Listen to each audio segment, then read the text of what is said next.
Good evening, folks. I'm Baroque, and welcome back to the Pale Beyond. After yesterday's embarking voyage, understanding our responsibilities a little bit, and seeing the first bits of weight behind our choices, and having our doggo friend just tear up a captain's hat, I'm left wondering, how on earth will we ruin the weeks ahead? Remains to be seen. And also, an apology, I rewatched the trailer for the game and realised the captain had much more of an Irish accent. Knowing a bit more about the studio stands to reason. A bit late, given the captain's current state, to address that, but should he return, I will try and bear that in mind and butcher an Irish accent later on. But we've many weeks ahead, so without further ado, let's get stuck in. Oh. How do I... Oh, I see. We are on this week. Oh. We're in. Cold morning. So we don't assign anyone first thing. We need to keep engineers free to warm up the crew afflicted by frostbite. First thing, while everyone's asleep, we nip in here and grab the tin food while we can. We nip downstairs and we grab some coal, also while we can.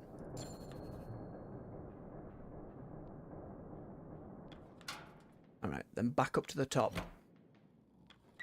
Now up to the top. It's alright, I'll get the layout soon enough.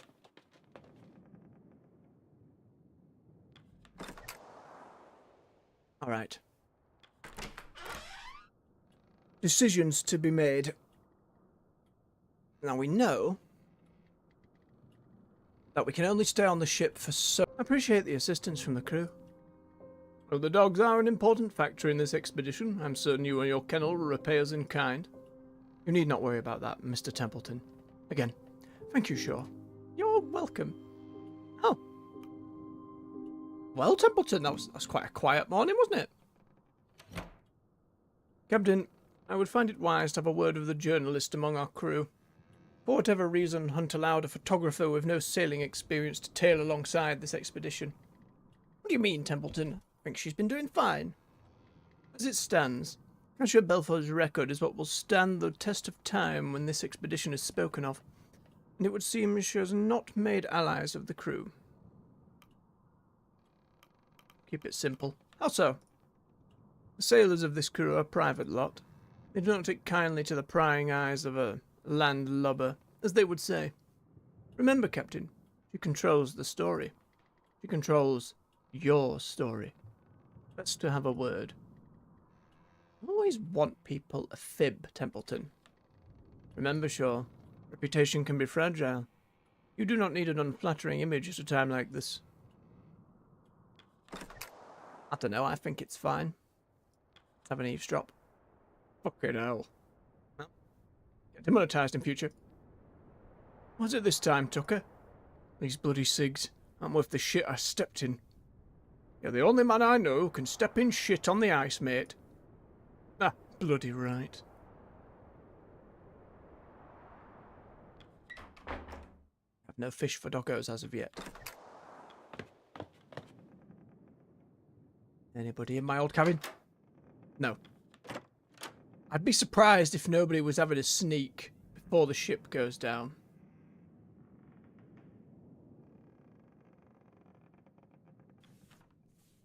You had frostbite. One of the engineers has frostbite. Memory serves. It's every engineer.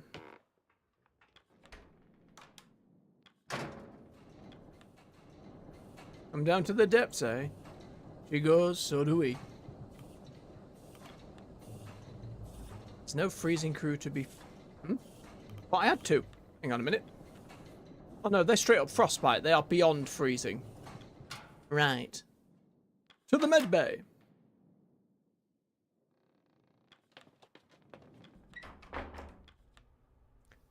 Is there anything I can do for the crew? Yes. Grips needs looking after. And 2 Johns needs looking after. You are to rest. Alright, now that they're sorted out.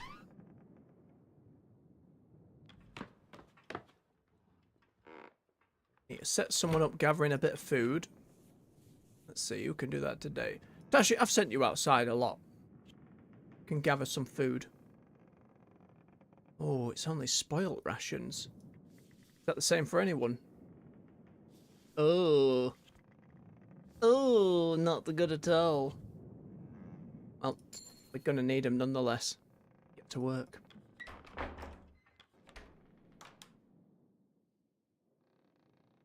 And for the coal. Same again. Let's see. Lefty, if you wouldn't mind.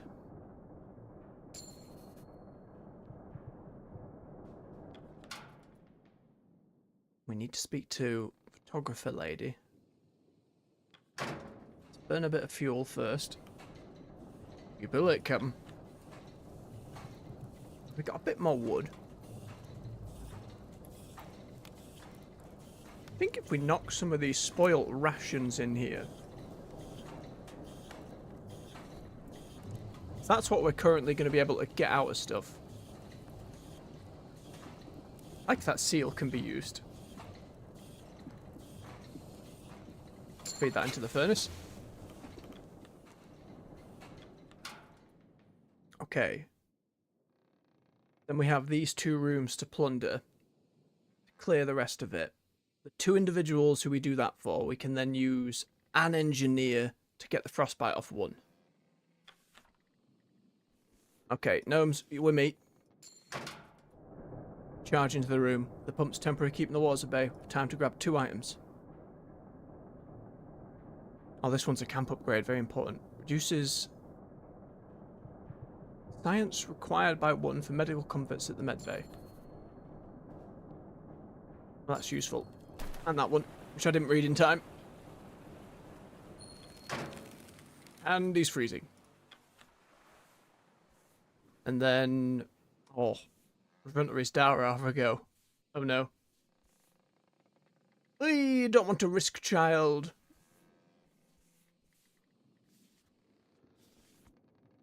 Nah. His dad would be super pissed. Right. Go on, Runstart. Let's go. We can grab an action rifle. A bolt action rifle, pardon me. Some mail kegs.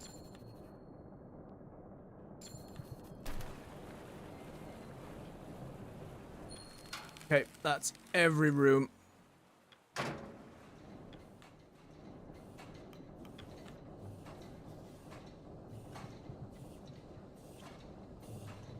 So our 1 engineer will cure 1 of those freezing, which helps. Okay, help gnomes. Oh, I did both. I thought I only did 1. Well, that's nice. Lucky me. Oh.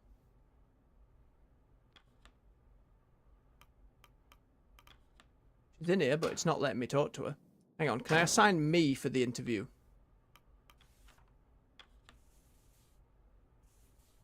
Me. No. Fair enough.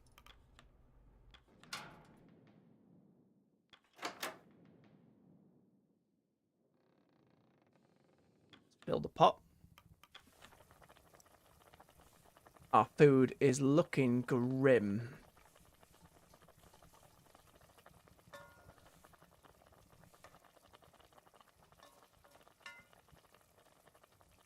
Feels odd to actively cause malnutrition.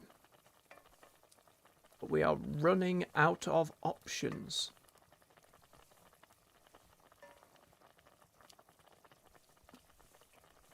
None of these cure malnutrition. And is it everyone immediately on the crew, I wonder, or is it potentially?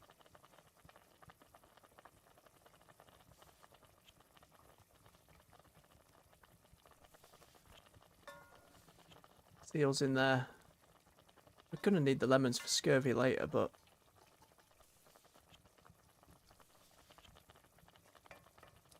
Given how low it is right now.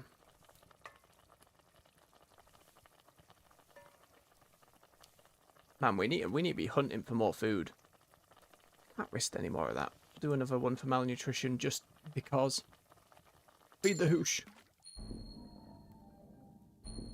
Oh no. Oh no!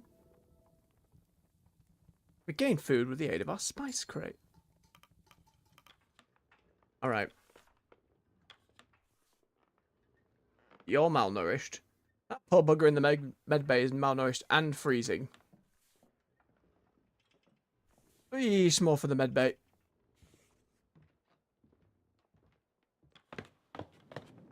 Right, let's head up top and assign scouts. We need food.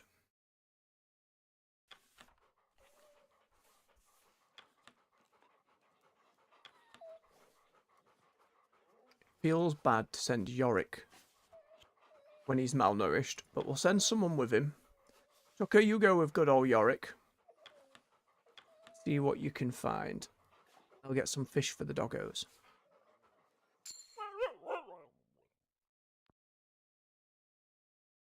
Then we need to find more animals.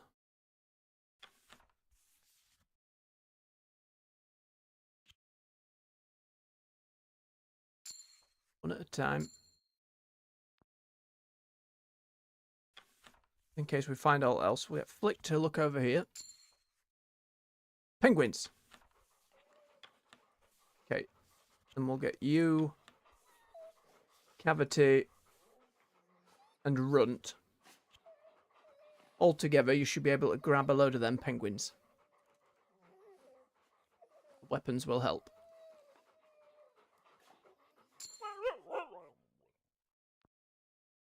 Means I have 2 researchers.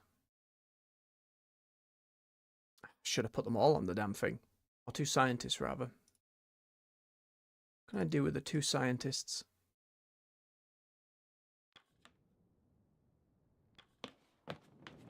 Again, I might be overzealous always assigning everyone. That might not necessarily be a bad thing.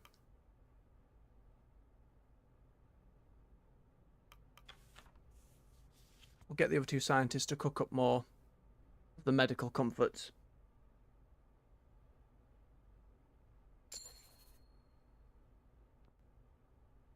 That'll do for us for now. I'm trying to save these comforts for later when I feel it will become more important. Could be very wrong. Let's call everyone in for dinner. Oh, crud. Dinner is interrupted by a torrent of flooding.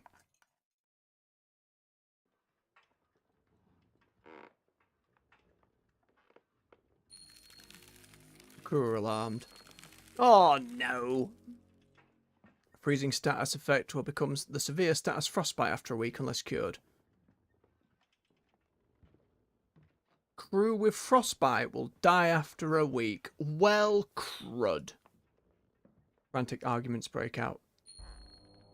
Some even now insist on staying on board. Oh no, why did I assign everyone before dinner? Must argue to take the furnace from the boiler and abandon the ship right now.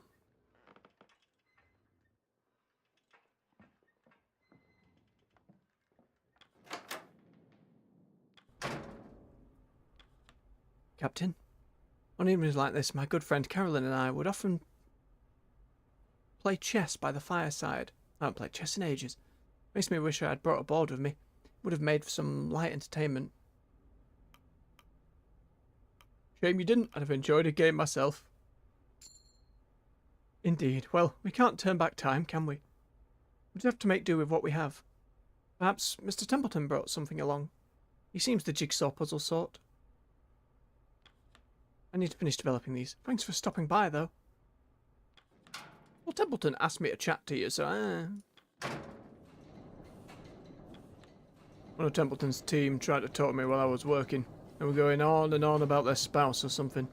Ended up telling them to fuck off. I think they got the message. Everyone is starting to swear more.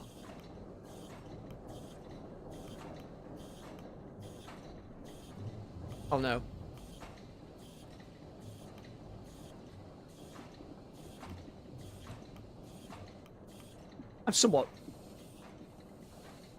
I'm conflicted here.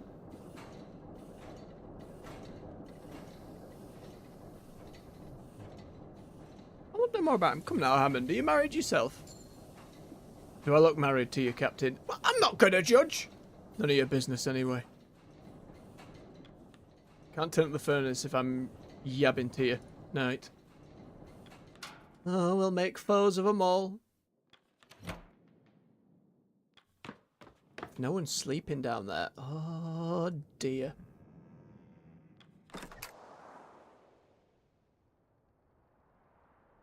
Guess we call that the week.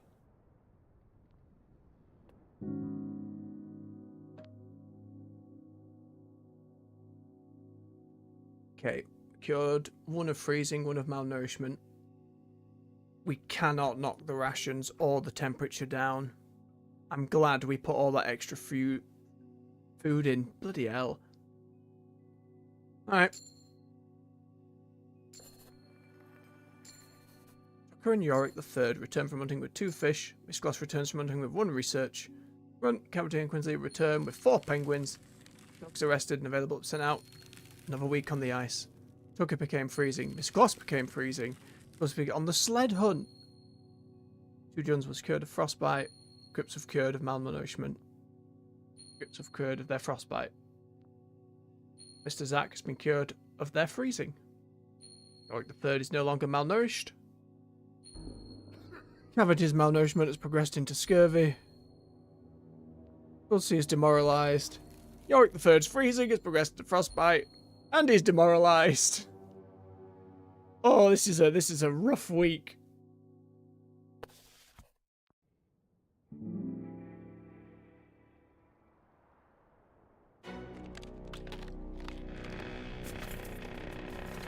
That doesn't sound good.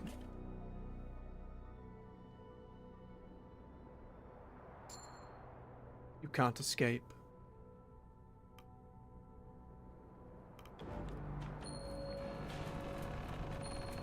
What?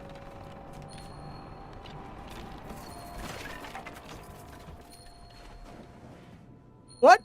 Wait. Why did that happen? What?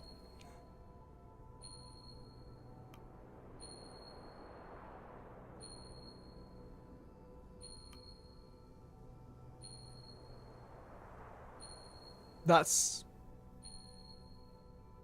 Because I stayed on the ship too long? Did we have to go off rather than wait a week there?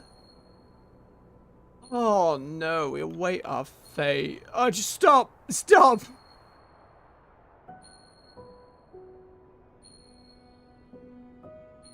Enough! I get it! I get it! They're all deceased.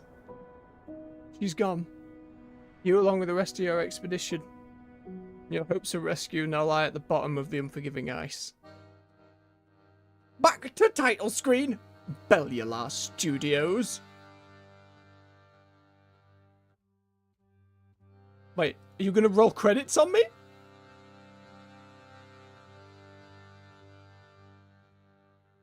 Aye. With the somber music and the... We're 20 minutes in.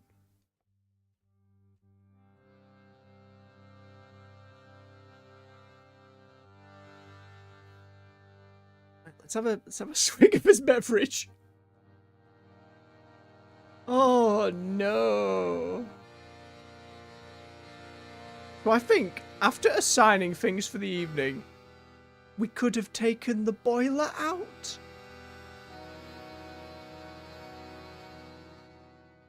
Assumably.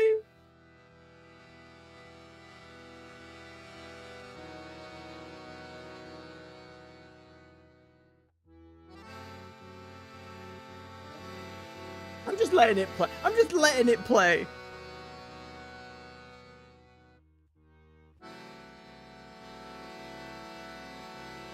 Just taking a moment. Gimli, put that accordion down.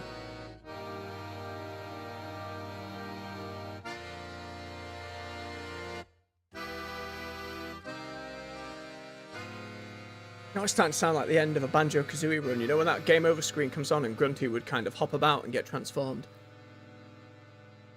Obviously much more dire. There we go. Somber piano, thank you.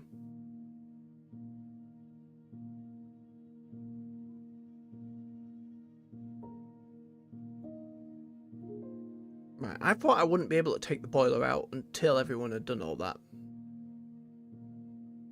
No, I knew this was a possibility. Right. We go again from week 7. Let's quickly get through what we did before. So this will be Cordell. Yep. Saying thank you for sheltering the dogs. All good there. All good. Yep, Captain wants us to talk to Kasha. We said how so. Yep, controls the story. Double down. Oh, there's the little dog houses. We get our swearing eavesdropping.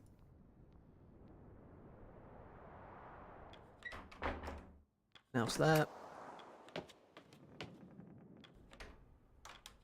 We get our 2 frostbitten folks in there so they don't die. We use 2 scientists. Mate, no, we don't do that yet. We need to go do the thing downstairs first. Grab the canned food. And then we had... Is it Gnomes and Tucker? No, we had Tashi do this one.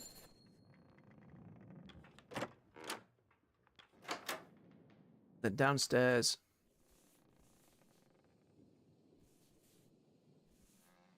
Is Lefty getting the call? Nope. We're going into the room. I've made a mistake. We grab the rifle. We grab the barrel. Right, wrong room. Grab the coal, and instead we put Runt Start to work there. Rather than Lefty this time.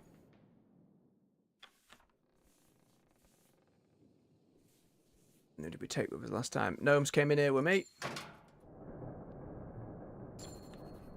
Grab the last 2.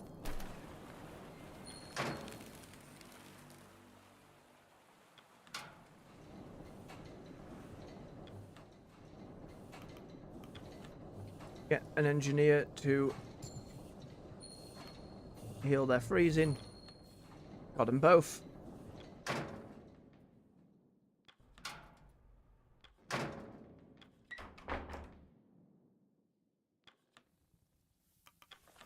And in the pot we did 4 of these. We need to get above 50.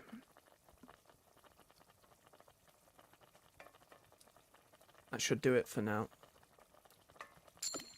Yep, and it's going to make folks malnourished.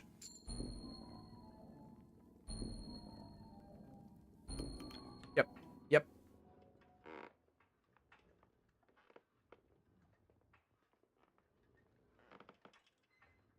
Then the scouting.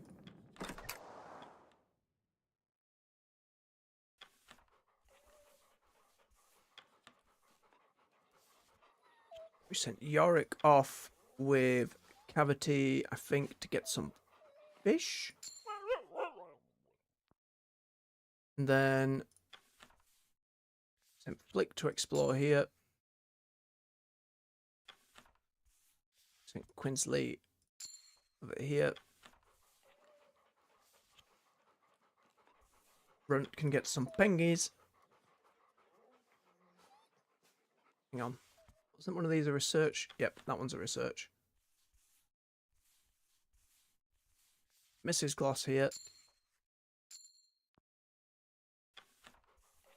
Then these 2 can hunt for some penguins. Which leaves the other 2 scientists, which we need in the medbay.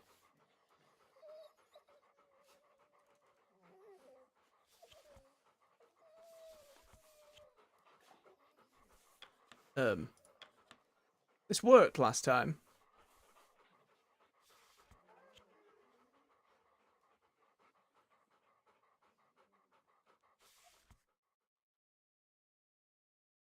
Sled dogs. Why has it costed more sled dogs this time?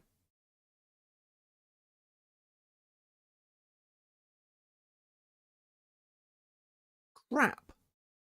Why has it cost more sled dogs this time? Oh, I did another one of these. Crap. That's actually a really big problem. That's a really big problem.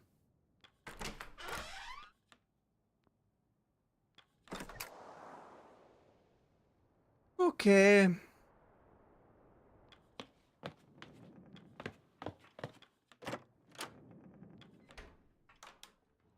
I guess I have 2 crew on hand then. Man, bollocked that up.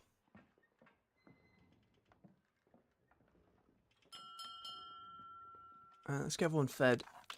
And then the ice comes in.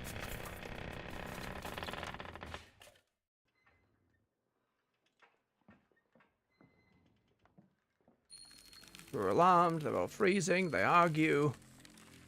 Everyone starts getting problems.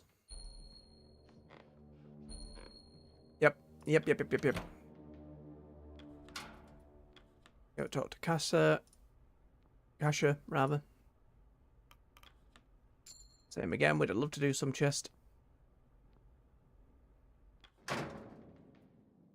Chests. Oh, just tripping over my tongue now.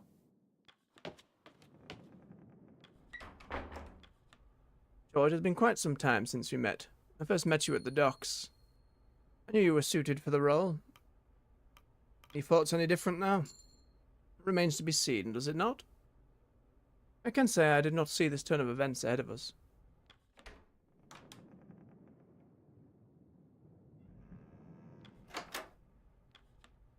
You're not married, are you sure? Take it from me. If you ever do find yourself wedded, it's never as easy as it looks. What's brought this on?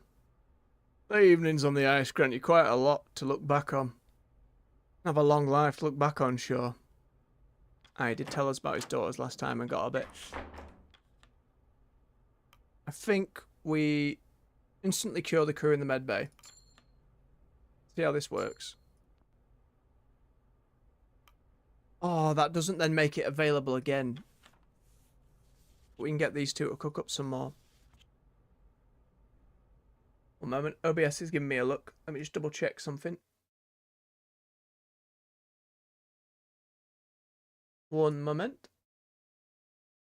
No, it seems to be perfectly fine, OBS. I don't know why you're upset. Alright, it's fine again now. Sometimes it likes to tell me the audio's gone. When it's not. Right.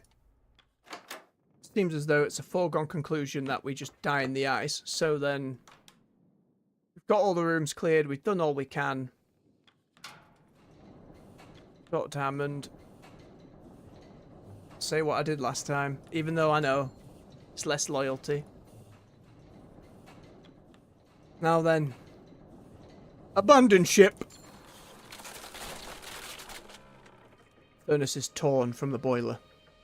We're heading out then. Let's tell the lads. We're moving out? Yes, Captain's orders. For now we should focus on setting up a campsite on the ice. Leave the equipment all in for later. No worries, I'll get them to work. We'll have a camp set up before you know it. It's a good job I accidentally had extra people. You're taking that with you? Aye. Can't go a day without it, can you? Boy, crew like the music. Fair enough. You better get to hauling them lifeboats next. They're a bit more important than an accordion. Aye, I know. Arf, arf, says Stanley in the doghouse. Calm, Stanberry, we're simply moving to the ice. Arf. Yes, it's all very exciting. If the rest of you behave yourselves, you'll be treated to an extra helping of soup. Well, there we have it. Heart of the ship ripped clean from her chest. She still beats for the crew. How long were you waiting on that one? Well, because it was shite. No time for poetry.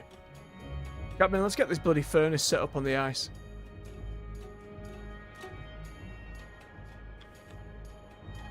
Ooh.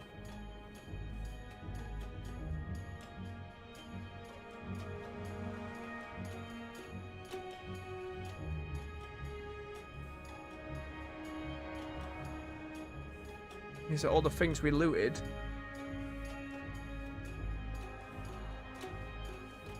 Very important. Let's do it.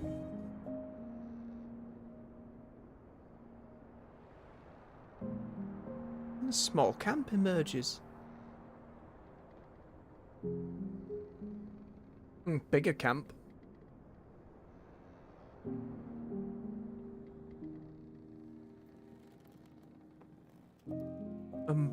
What are you doing up there? Now's the last chance to get a shot like this. Isn't that dangerous? Don't worry, I've done it before. Don't tell the captain. Ah, you nearly died. Okay. There. Perfect. Farewell, Temperance. Captain, I hope your new lodgings are to your comfort. If not, I'm afraid you'll have to power through until rescue. We say goodbye to the Temperance, but our work is far from over. What's our next order of business? You've done well to already strip the lower decks of the ship. Perhaps the wildlife should be our next focus. Regardless, we need our wits about us. We stand alone against the ice now.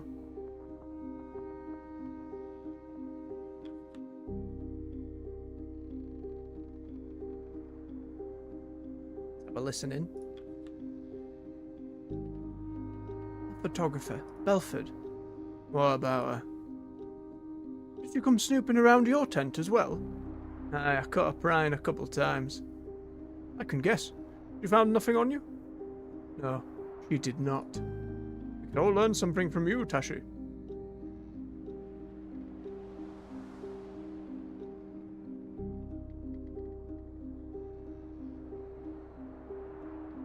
There's all sorts of stuff going on.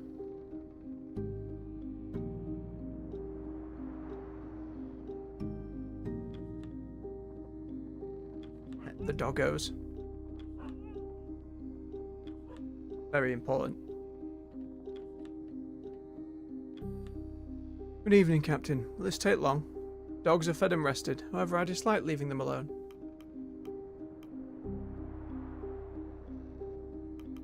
You've trained them well. There won't be any issue. That will be my hope. You can never be certain. Alright, grimly. Been trying to come up with a new song. Something about seals, I'm thinking. Not to think, though. Winds are too distracting. I haven't had a new song in a while. The creative sort, then? I suppose. Don't write anything down. It's just off the top of my head. I'm glad for once he did not, leap down my throat.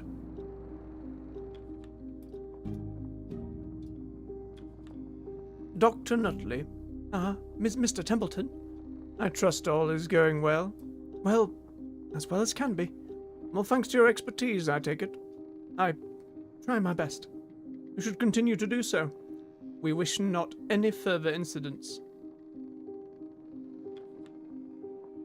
Good evening, Captain. Was there something you needed?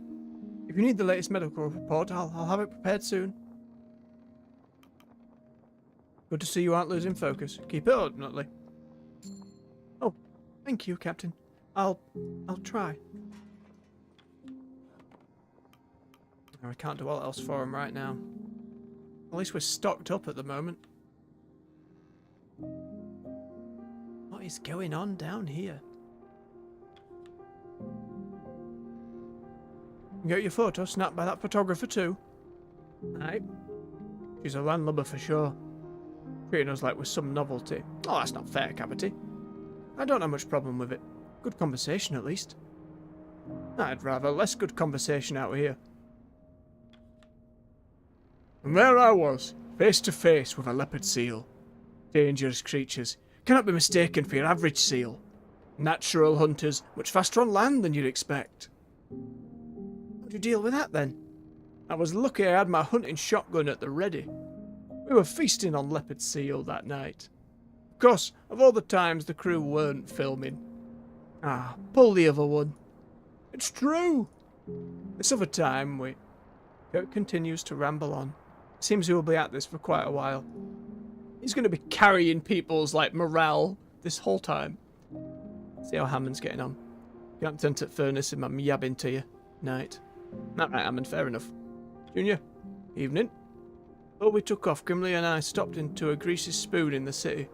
The sausage and eggs was perfect. Best I've ever had. Now I'm trying to remember its damn name. It's left my head. See, it was likely by the docks. Look around once we return. You'll find it.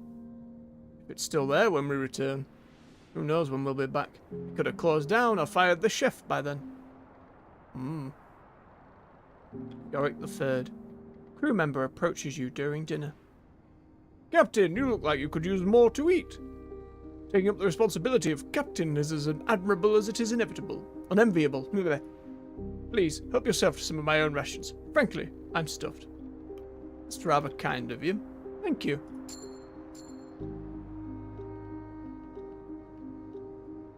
Wait, why did I lose it with Junior?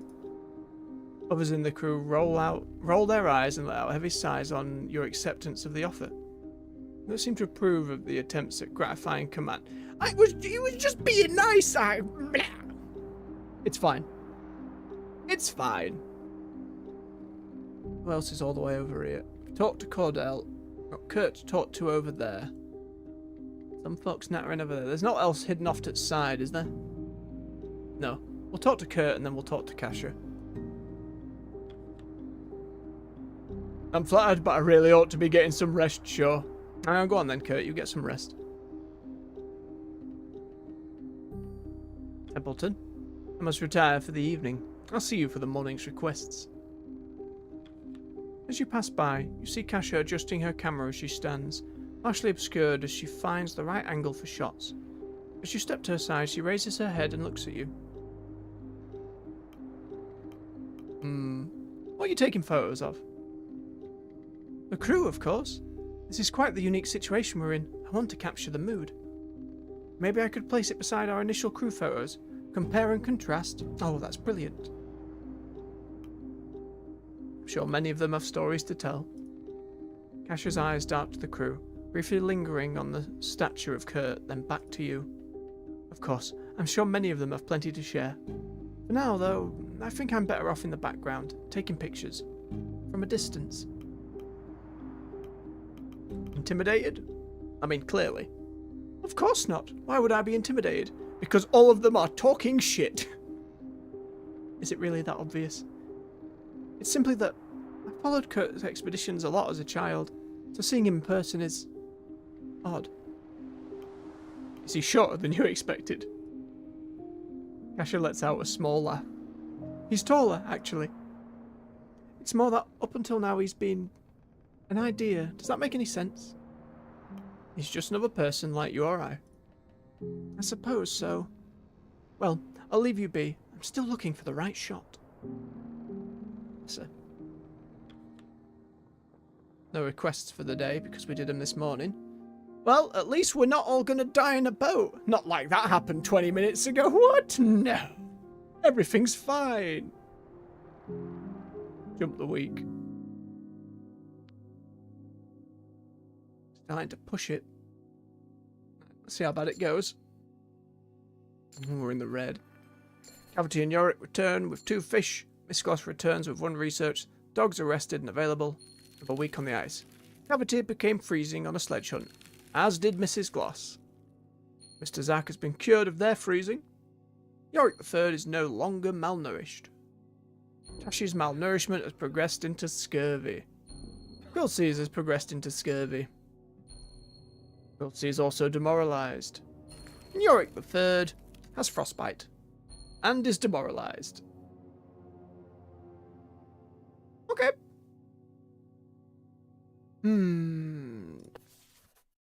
Start the next week then. So surely, if the ship went down last time, it should. Didn't. It's still there. Curse you, game. But at least we're through.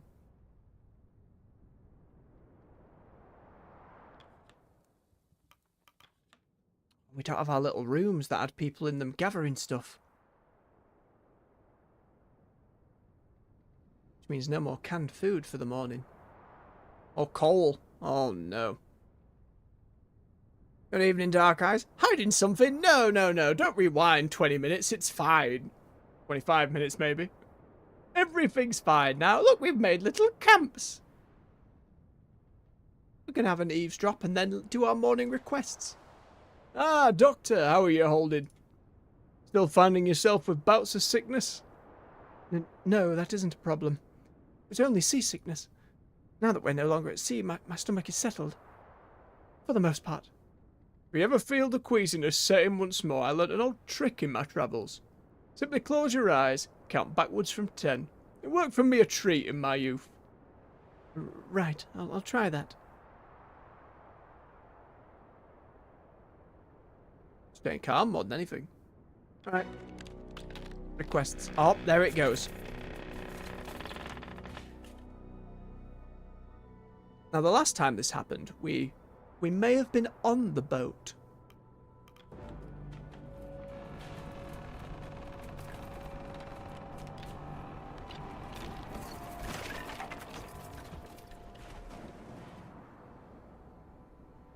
I'm glad I got everything off it.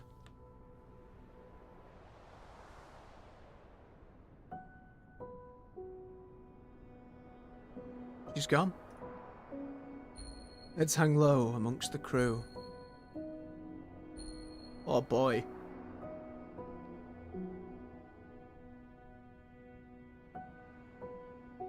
Right, let's see what folks have to say then.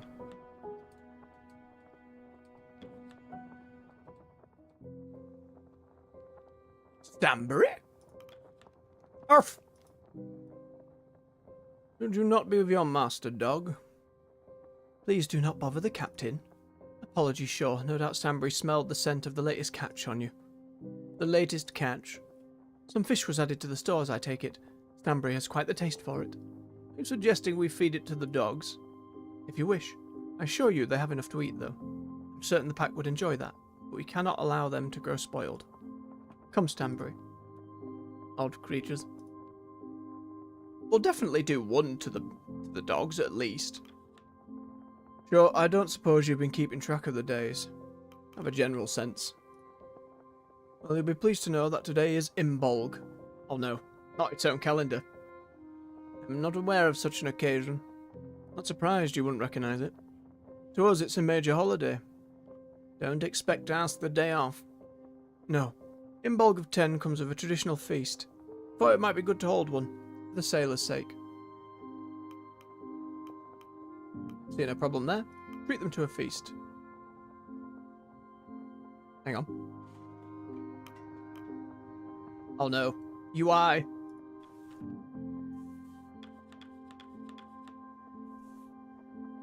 Oh no. Hang on, let's try and...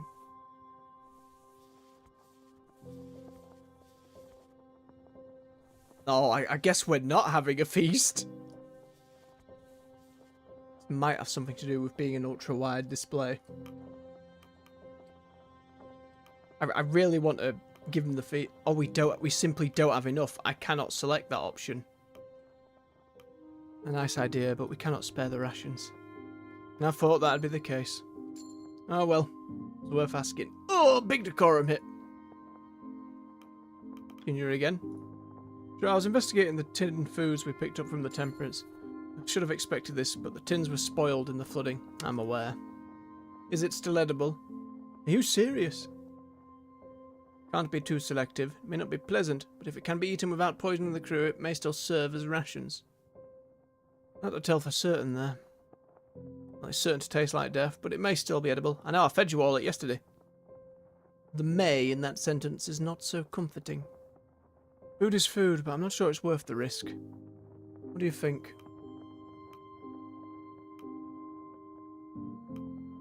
We've already done it twice.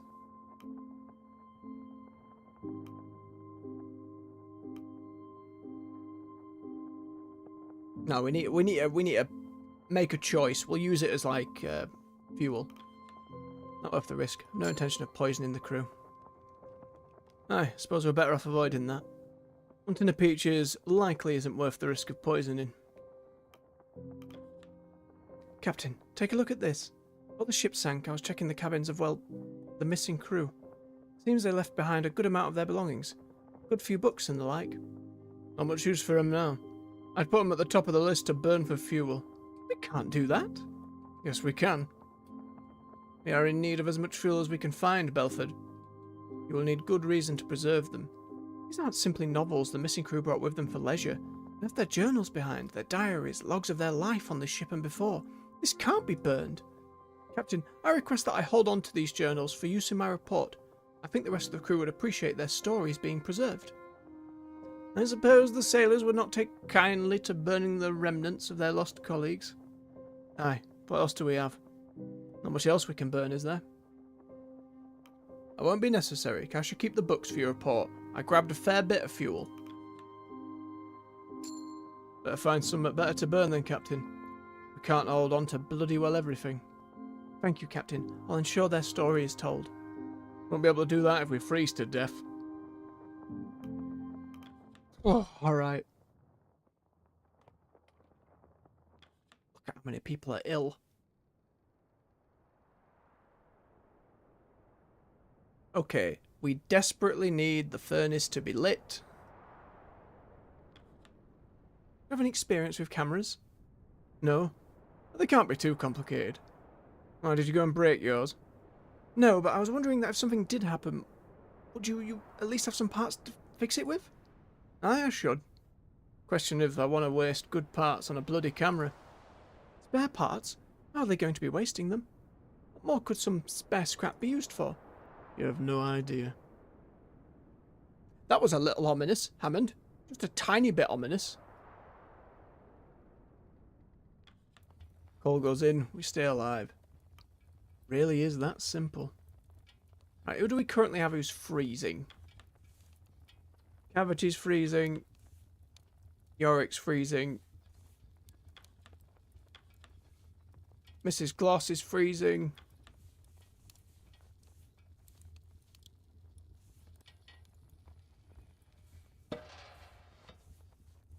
Oh boy. Alright. Picked off a load of that wood. And we've got a good few buckets of coal. That's weird. Hang on, game.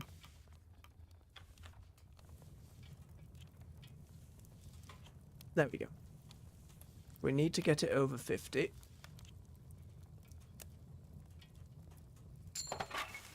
Okay. Get our engineers doing this. We need to cure the freezing and guarantee we cure it. So I think we just do both of them. Sometimes one of them freezes helps both, but I want to be sure.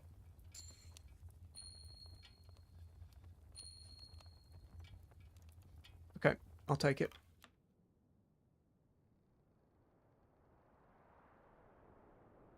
And in the med bay,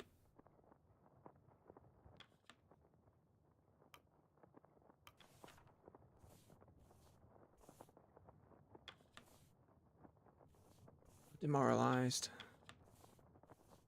Frostbite and scurvy. Scurvy demoralized. Scurvy kill immediately. Hang on. Is there like a help manual of any kind? I'm trying to remember. I know the game's told me repeatedly.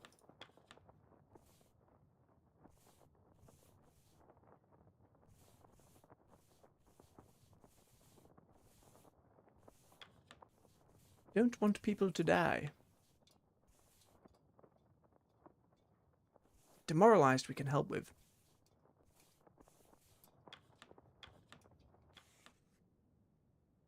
Can we add to the hooch to help?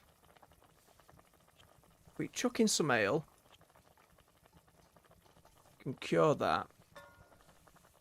Got a seal to put in.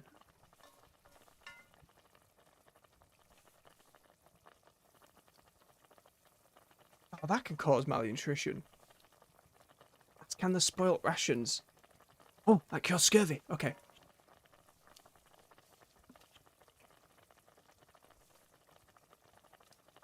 How many did we have with scurvy? Wow. Look out the screen. 1, 2. Just the 2. So I assume we only need the 2 then.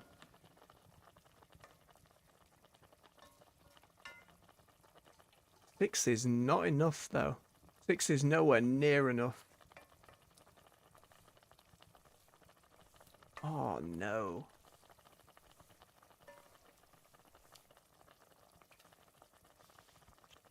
We have to risk more of it. Because if that food goes below 50, we're just buggered.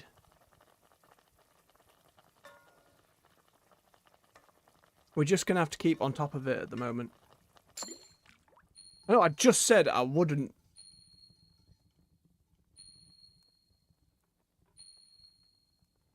We desperately need more of those hunting trips. God damn it!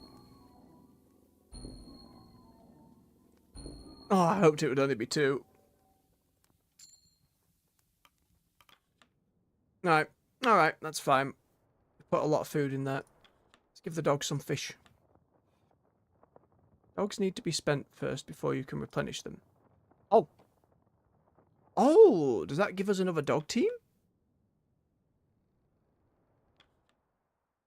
Need food. 2 Johns. You take Timmy. Take Mr. Gloss. I don't think we'll be researching at the moment. We need food. And Tucker, you go with him as well. Go get penguins.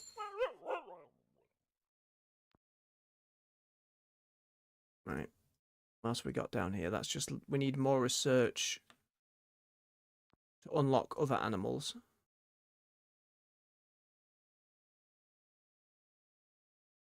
Gander down here. Oh, they can't.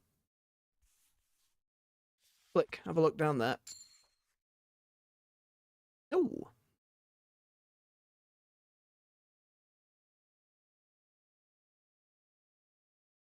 This is plus to resources, so that means we get more of them. So we should just stick to the ones we can at the moment, which is these. Right, before I assign all 4 of you to this, I know we wanted the dogs on things. Let me just make sure there isn't any other positions at the camp that need looking after.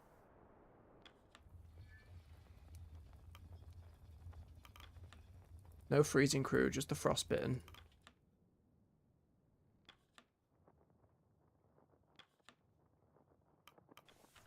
Okay.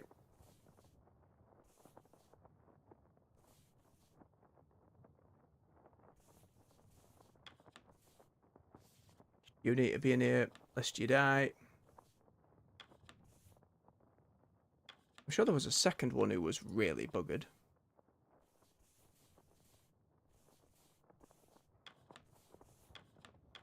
Quite. 1, 2, 3, 4, 5, 6.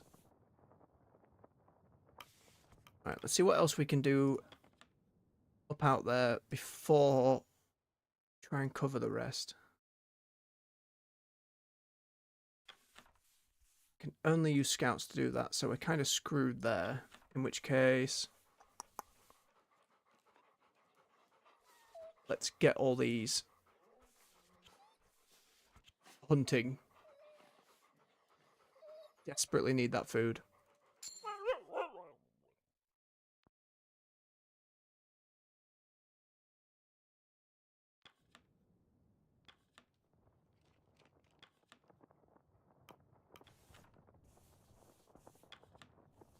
Get you in here with your frostbite.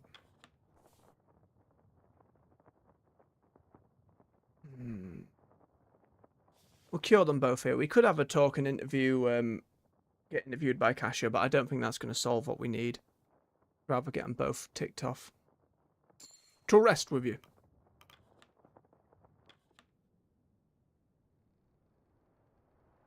Right, let's get everyone fed.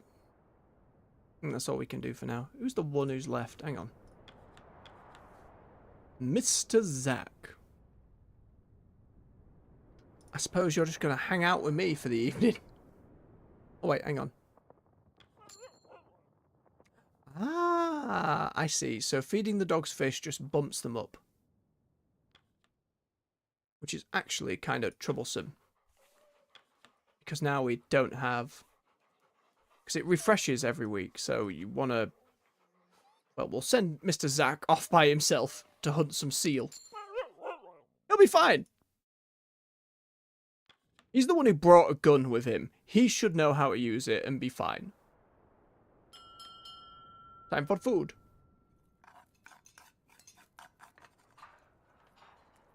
Crew have their meal. Crew return to their post. Despite the time, it's still bright light outside. Must retire for the evening. I'll see you for the morning's requests. Have I natter at everyone? Well, to Imbolg. Not quite the same with leftovers. Sorry, I can't serve up more. Sure wouldn't have it. Don't you frame it on me, Junior, unless you wanted to eat rotten garbage. Don't worry about the food, Junior. It's not about that. We get to celebrate it. That's what matters. Sure, sure. God damn it. Watching those young pups. Don't know I had that much energy once. You're not alone there, friend. I don't remember the days I moved without this cane. Harder to remember having both eyes. Look like us one day. Well, let's hope not. Oh, I like them too. Worked with a lot of captains in my time. Half of them don't know their arse from their elbows. You're different from most of them. Try to live up to your expectations, Harrow. Hammond. You better. But don't bloody do it for me, sure. Never had pancakes, sure. Served some for Captain Hunt once. He started demanding them every time. You can only have them early into a trip, though. Ingredients don't keep that long. Hunt was fond of your cooking, wasn't he? He hired me. It'd be odd if he wasn't. He didn't take me on his charity show. Hunt's not the type for that. That's sodded off, though. At the kennels, you spot a pair of dogs engaged in an aggressive conflict. Teeth bared and snarling, the two creatures snap at each other. Cordell is nowhere to be seen, but the kennel master's whip has been left aside, resting atop a crate. As you look, the fight begins to intensify. Fetch Cordell! You run to grab Cordell, find her brewing the broth for the pack, and she quickly returns to the kennels upon your word. The dogs are snapping at each other. Once she arrives, Cordell simply shakes her head and turns to you. This is nothing to be concerned with. At times, the dogs will go for the throat of another. This is merely play. Dogs are inherently heretical creatures. They will fight for dominance, sometimes to the death.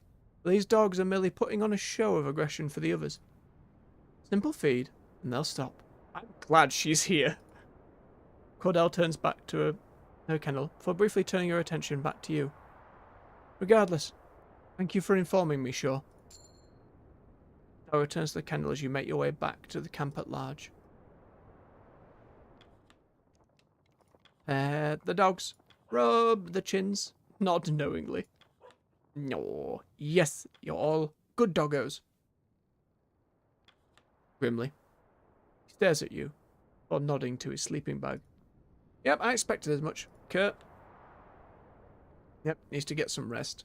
They've got their I need to go to sleep dialogue. Leave me alone. That's everybody then for the evening. Well, nobody's died yet in this timeline.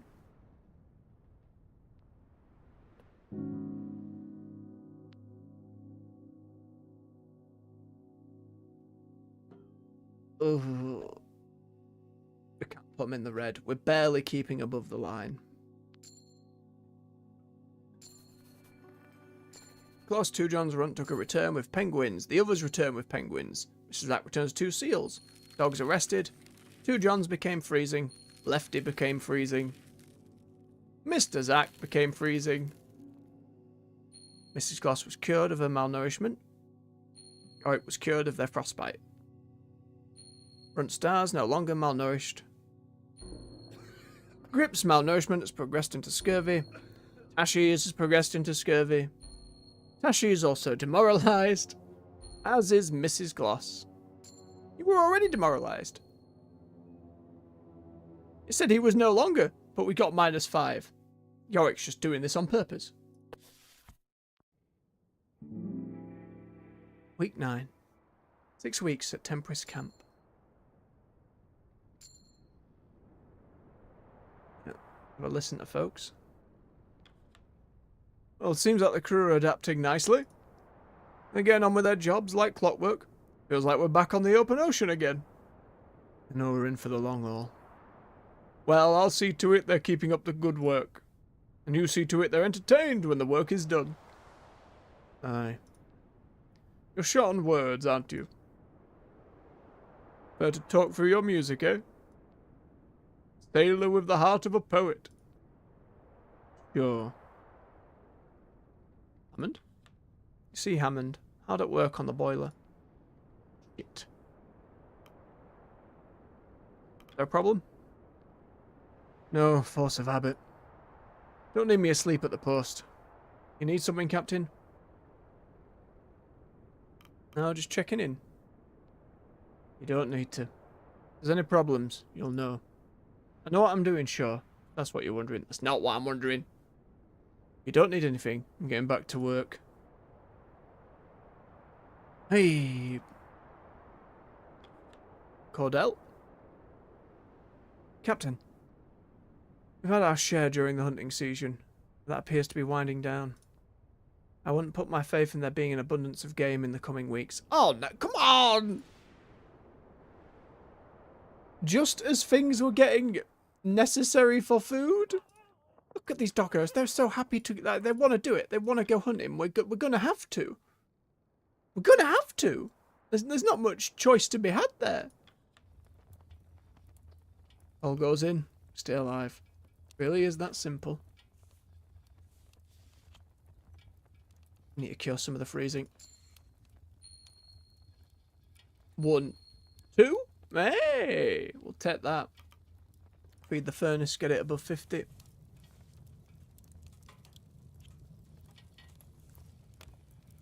Do I do another?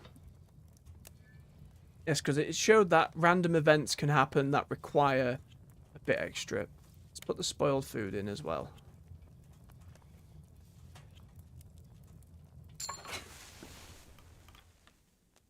Okay, where's that hooch pot? Hoosh, rather. Alright. We need to cure demoralization. We need to cure some scurvy. How many had scurvy? 1, 2, 2. How many were demoralized? 1. I think just the 2 of them. Either 2. Do I want to do both barrels? I don't think so, just because then... Hang on. Because we don't have loads of this.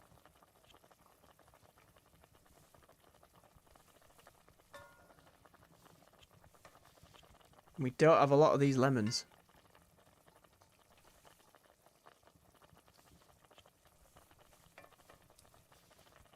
Use the smaller birds. One of the seals.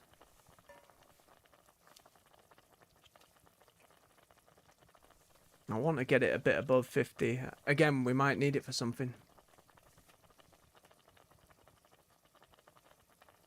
Hang on. I wish it would let me rotate back around to see what I've just put on. Because now I'm like, did I put the tin... God damn it. My horrendous memory. Alright. 2 lemons. 1 booze. 2 of them. 3 of them. 1 seal. Sorted. Scurvy healed. And again. Moralize healed. Very good. Now.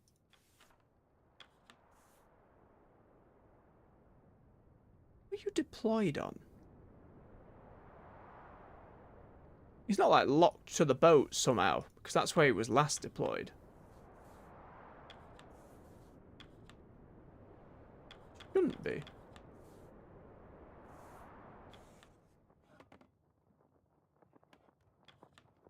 Tried to separate my developing equipment from your tools as best I could while setting up. Wouldn't want any of them to be mixed up, would we? It's quite all right. I hope my work doesn't distract from your own. We'll just have to make do. I suppose if tent space is the chief of our worries, we should consider ourselves lucky, right? Yes, I suppose so. You prefer to go by Dr. Nutley or just Nutley? Well, I still think of Nutley as my father's name, mainly. I see. Perhaps you prefer Arthur, then. Arthur is also my father's name. Oh, dear. How unfortunate. But now I'll stick with Doctor. Is that okay? Of course. Alright. Tashi, come here. Why? What are you deployed on? The last thing I did was put him on, like, the food section of the ship. The ship is now not here.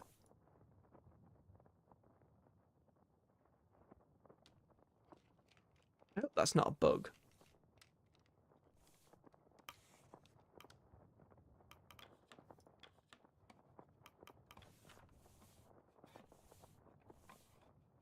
What have I deployed him on?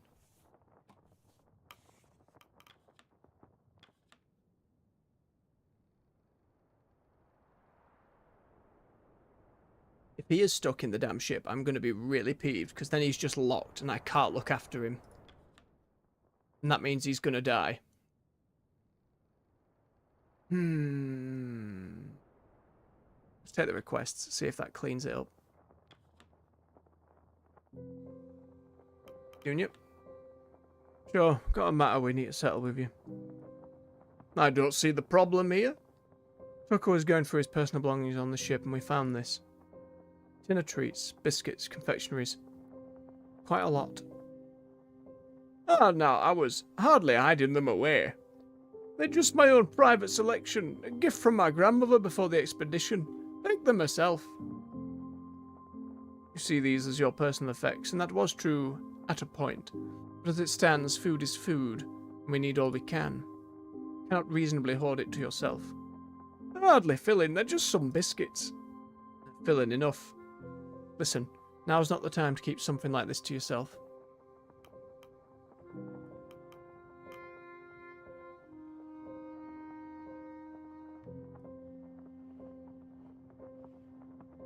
Hold on to them, Tucker, but don't. I'm going to trust Tucker. I'm going to trust him to make the call.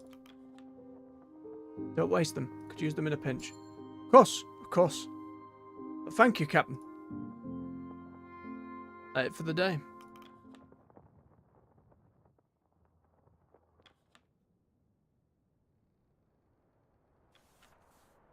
That bugger is still locked to the ship.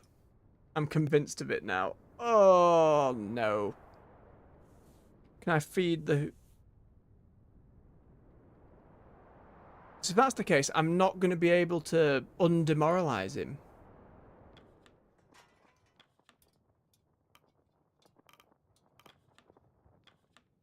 Not moralize him, I suppose.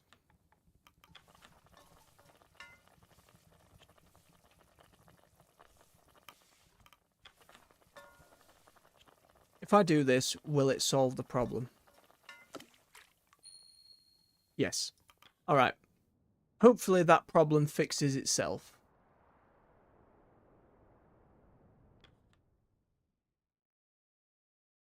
Alright, let's start scouting.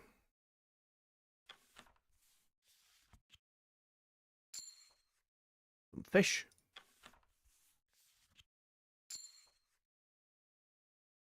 Big seal. We need more research. Try one close at home. Damn.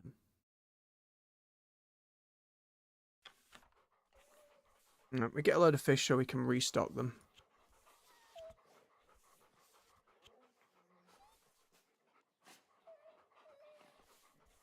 Wait, since when was Harold freezing?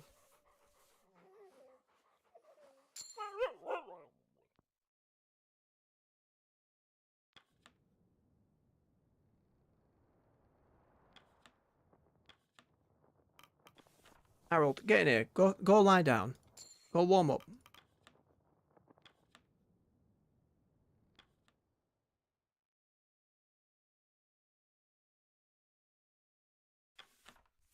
I assume it's only the scouts that can... Yep. Stands to reason. Now we have 6 people doing sod all.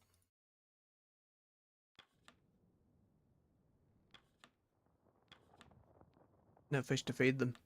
That's poor management of resources on my part.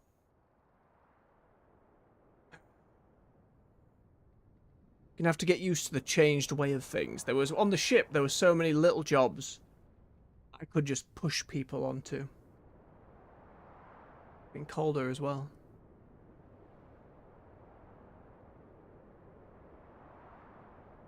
I mean, we're not going to be able to... That's -3. It's -3. Oh. But that, for some reason, still doable. Fine. Go get some penguins. Who else? Mr. Gloss, go with them. Go get some penguins. Nope, we can't. We can't click the button because we don't have enough dogs. I made a mistake and now we'll have no food. Well, let's get everyone fed for the evening then. Maybe we get lucky and someone has a fish. Grab their meal. Turn to their posts. Despite the time, still bright outside. Reading, Mr. Templeton? Yes, though it's difficult to find light. Do those your age still read, or has intellectualism passed us by? Well, I haven't read chilling horror like yourself. Is that a collection, Mr. Templeton? It is a good read, nonetheless. Good to see you don't hide away from the crew in the evening, Shaw. You didn't seem the type when I first saw you. Call it a pleasant surprise. I'd like to know more about my crew. Your crew. God! Suppose it's best for you to get comfortable. He didn't seem too peeved. What's that? One of the doctor's books. Since when could you read? Got pictures, Dad. Interested in medicine, are you? A little. Better work than this, anyway. Can't tend to the furnace if I'm yabbing to you. No. Alright, Hammond. The building next to my kennels would often play music on a phonograph. I would hear it through the open window. For months on end, I would hear it as I worked. Over time, I'd grown used to it. Sure, one of the crew bought a phonograph. Perhaps you can pick up the habit once more. That is not needed. I would not attempt to impose in such a way. Bless her. Dogs need their rest, as do I. As do you. Barely any taste of these fucking cigs. Mentioned before. What brand are they anyway? Upperton. Same group who tins those peaches. Yeah, they're shite. At least there's plenty of it. Would rather there wasn't. Would rather be craving at a time like this. Suppose not. There's just... I don't know. What do they know about tobacco? Fair point. Grimly. Stares at you. Goes to bed. Kurt. Goes to bed. Alright, everyone. Alright, alright. Templeton. Same again. Going to bed. We're hitting a routine now. I suppose we're on week 9 and we have to get to 35 to survive. We're going to have no bloody food this coming week, though.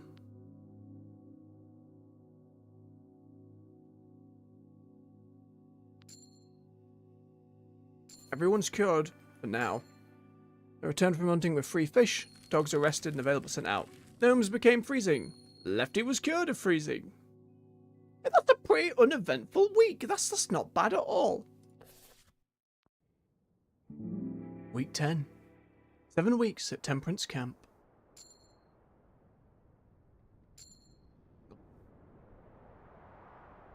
Anyone poking their head out in the morning? Not as of yet. Alright, let's start with the morning requests. Or should I feed the hooch and whatnot first? Because some of those requests require more of our stuff. Let's chuck in these penguins.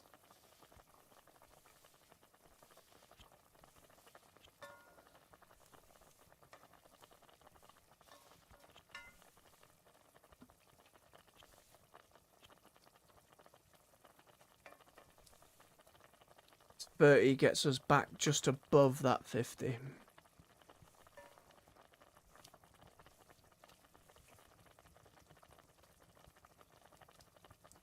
We can't afford to. We're gonna start starving at this rate. We need to start rationing a little. Claudel said we weren't gonna find much. So we really need to try.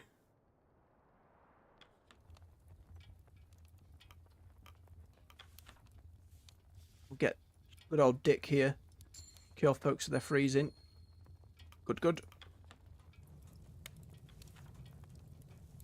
We still have chunks of coal. That puts us above the 50 mark. We do it minimal. Can't be risking it right now. Everyone's cured of stuff though. Morale is starting to become a problem. Like a genuine worrisome problem. I know if it hits 0, we're screwed. I'm barely managing the other two. Let's see if we can cheer anyone up. Hammond and Kurt. Days are getting darker, Captain. Crew's been asking about using more oil to fuel the lamps. Told them to piss off, but I figured I should ask you. Lamplight is not an unreasonable request. That's oil for the boiler. It's more important than making dinner brighter. It also makes it easier to do their work, Mr. Hammond. Ah, well, it's the captain's decision.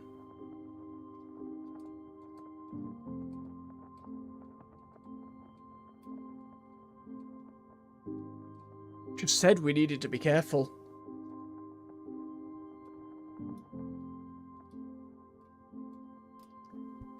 It's a reasonable request, Hammond. Give them the oil they need. Oh, and that minus is 20, so I'm going to have to fill up a bit more. Alright then. We need the decorum higher. We better be able to spare it, Captain. Kurt. Captain, Templeton, I won't keep you both too long. After dinner, we should have a discussion about the future of this crew. I suppose we should consider moving camp closer to the direction of rescue. Indeed. As for when that should be, well, we'll talk later. Very well.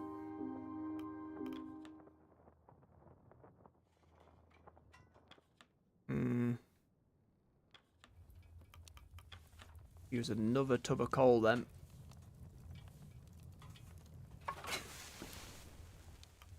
Why did that not work? Seems a little fiddly sometimes. There we go. We're above the 50 line. Alright. We need to try for food. We also need to find more research points so the food's better elsewhere.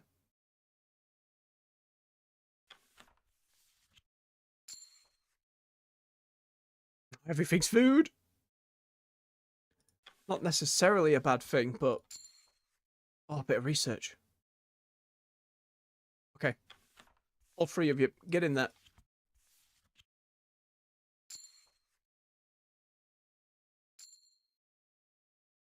And that increases decorum as well, which should then give us... Not enough. I have to wait for the week to pass. But I don't want to hunt them until we unlock this, because that seems to give us more of the creature. Now we get as many as we can to go hunt some penguins. 2 Johns. Tashi. Tucker. And... Let's see, we'll get gnomes to go with them.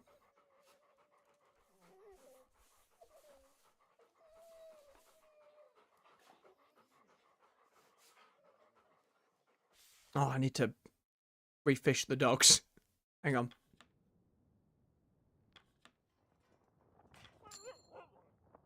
Okay. How many fish do we have? I have 2. Let's see if we can make do with that.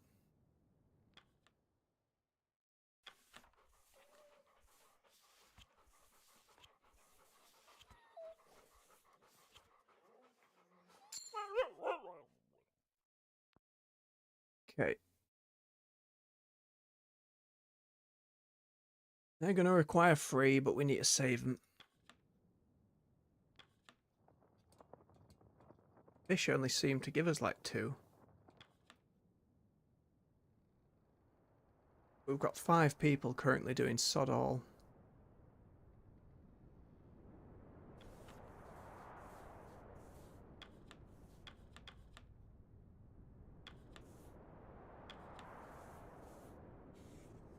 Especially when we need to be getting food. In the coming weeks, it's going to be harder to get food. Oh. Is that enough?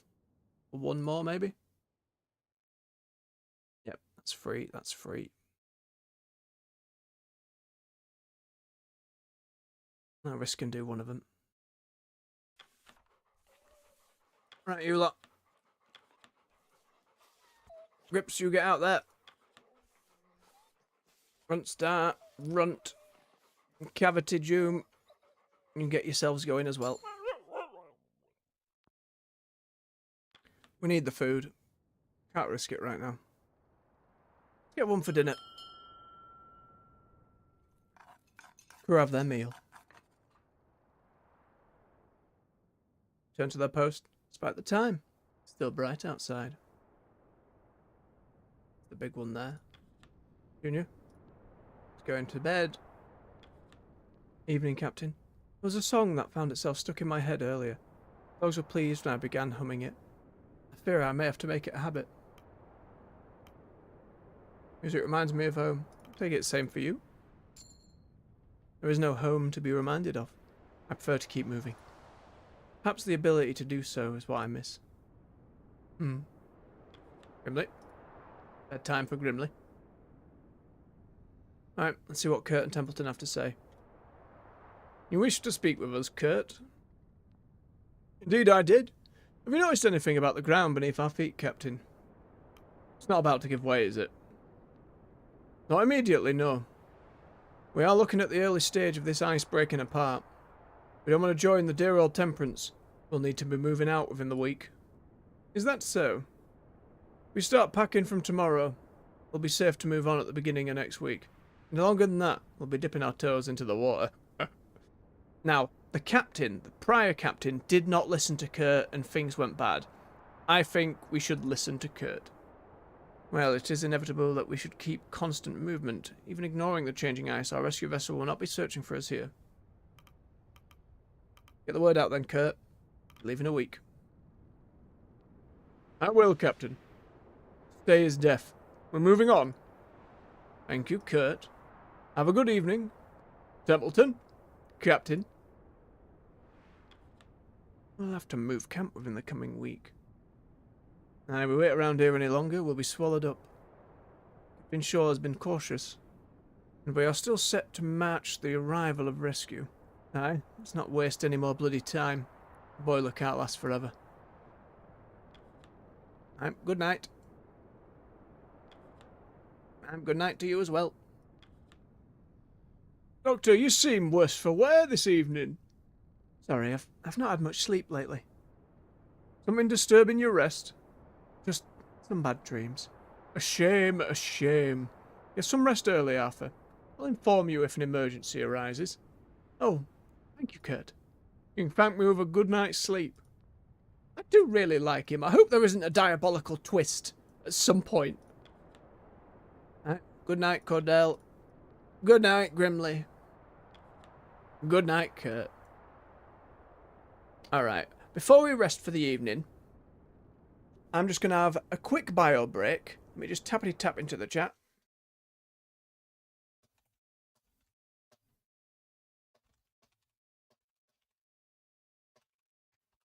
There we go. Alright, I'll be back soon.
And we're back.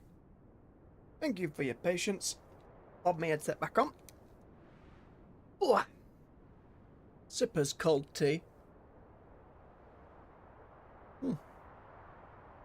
Proceed to the next week.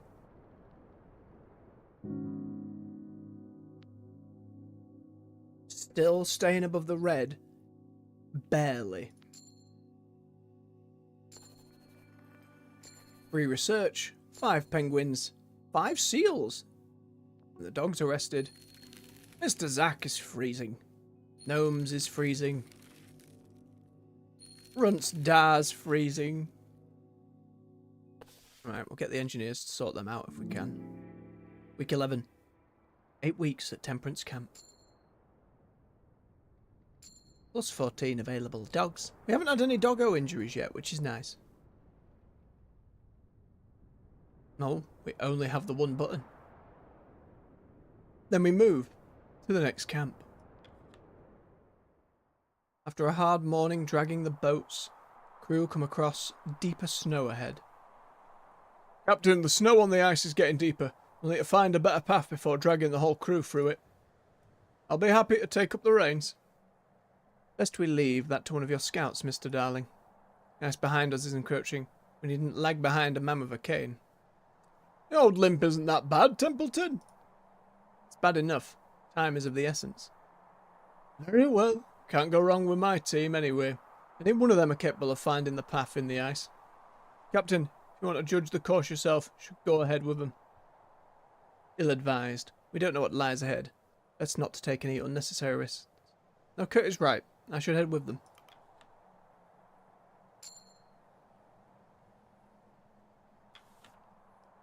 I think I'll go with... Oh, I like all of them. Yorick's a cheery fellow, and he did just try and butter me up, which people might be upset about. And I like Flick because her introduction was fun.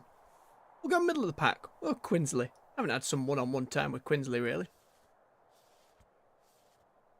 Hang on. There we go. Just a little fiddly.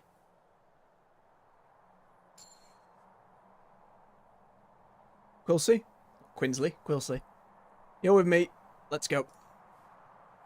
You and Quilsey trudge your way further ahead, keeping an eye out for dips in the snow that could damage the boats. It isn't long before you both hear a sound from ahead. The ice is thinner. Stop.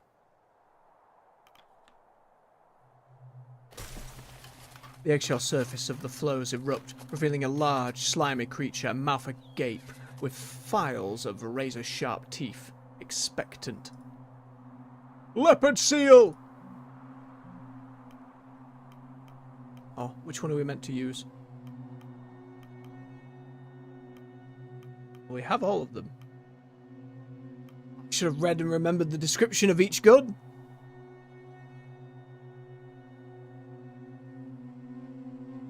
Medium game, that's bigger game, so we'll use the bolt action. You grab the rifle, steady it as you aim towards the beast, barreling towards Quilsey. The beast continues, unhindered, fear mixed with snow. Quilsey freezes in place. I picked the rifle for a reason. Crack the rifle and the bullet flies, piercing the flesh of the sea leopard, but the beast continues to charge despite its injuries. It's gaining speed. Closing the distance, reload. You jam the bolt back and forth, reloading the weapon. There is now about a yard between Quilsey and the beast. Fire again. Shot connects. Beast drops lifeless on the ice.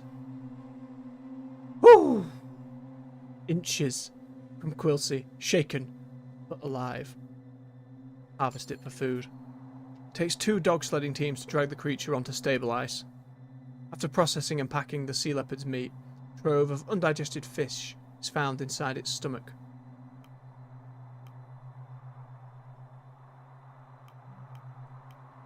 Take them as rations for now.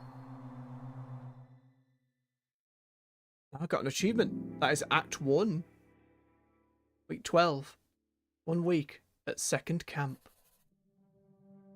Captain Shaw. Personal log.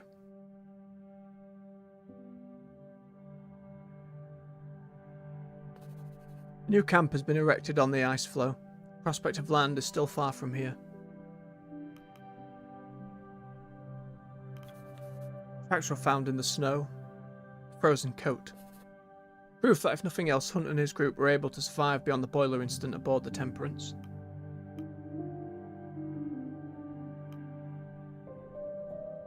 I have to commend Hunt. He is much hardier than first believed. Rivers Hunt further proves himself to be a man of many surprises. To have made it as far as he has almost fills the crew with hope in regards to their own chances. If Hunt and his band of deserters are able to carry on against the elements, then that should be the truth for the rest of the crew in turn. Temperance went under, finally consumed by the ice. The old vessel had become a home for the crew.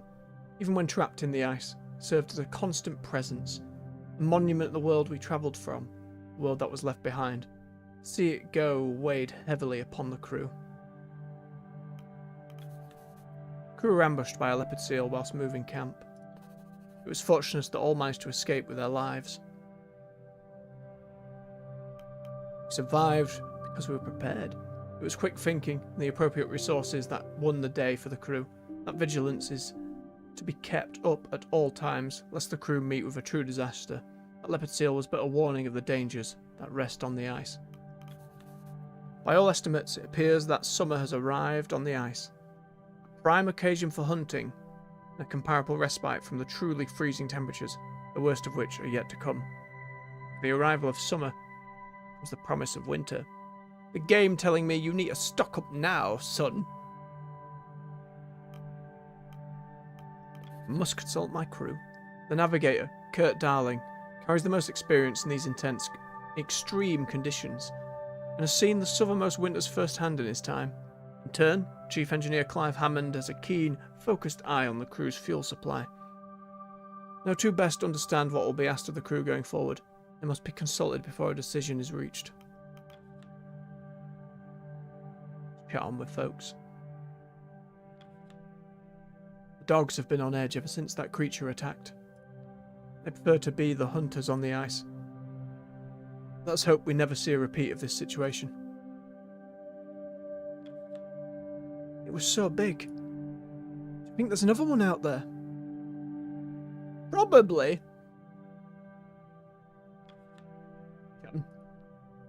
Close one yesterday, wasn't it? Let's hope there aren't any more beasties looking to make dinner of us. The beast was quite the specimen.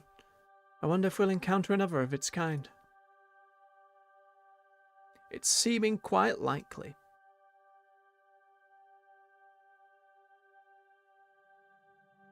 Right.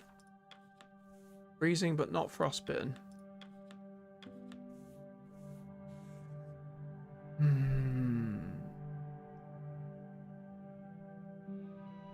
We refuel and salt the food first.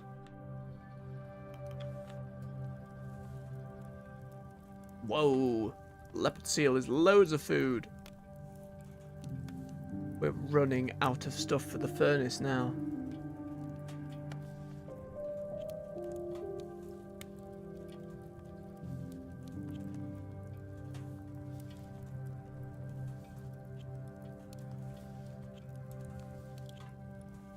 Can barely get it to 50. Barely.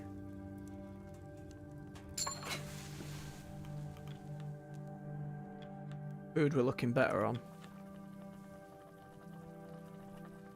Don't have any demoralization yet, so I don't think we need to resort to the seal.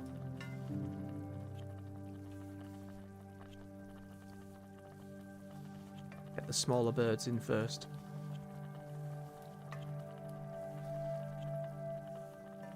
Don't have to go through it though. Nope, just above.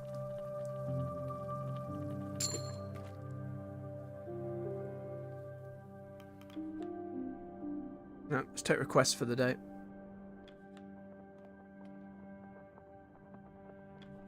Captain, this territory of ice we find ourselves on, it seems we have our pick of the litter. This ice is teeming with life. Life that has never encountered our like in the past. We'll be able to hunt to our heart's content.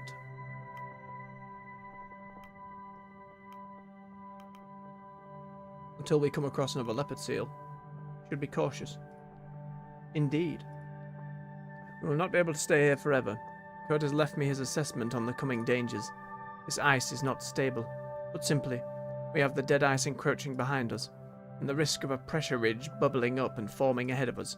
We cannot stay for too long, lest we find ourselves trapped here. Still, that is a worry for another time. For now, our main concern is the crew. What of the crew?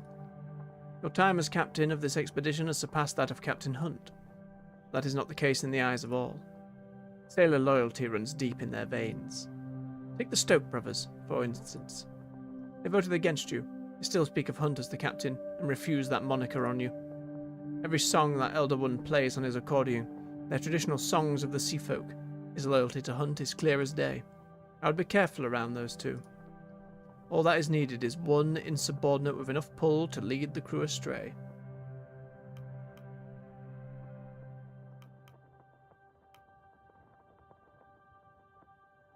I will not allow distrust to sow among the crew, Templeton. I am simply stating what we should look out for. Regardless, I have some requests to deal with. They're waiting outside. A few today. Mr. Gloss. Captain, I have this bottle of wine in my personal stores. Oh, you found it then? My wife and I planned to enjoy it on our trip home, but it seems that's much further out than we first believed. So we thought, why not share it with the crew? Bring in the new camp proper. An excellent idea. Thank you. We need to get morale up. Agreed. A little drink will help raise spirits. Pardon the pun. Junior. Well, despite it all, we've managed to land ourselves a hefty piece of meat. A leopard seal and the fish in its belly. It's up to you how we prepare it, sure. Feasting on the thing would be nice. Shouldn't be wasting meat. Let's save the seal meat until it's needed. You'll be disappointed to hear that shot. God damn it! Had the hopes on tearing into the damned thing. I can tear into it when we're at wit's end. Raises morale and everything. Cordell, Captain Shaw, this area is teeming with life. Naive life at that. These creatures have never seen humans before. They do not even know how to run. Some will even approach out of curiosity. In my opinion, we should be engaging his hunts as often as possible while we can. Agreed. Thank you, Cordell. Cordell exits.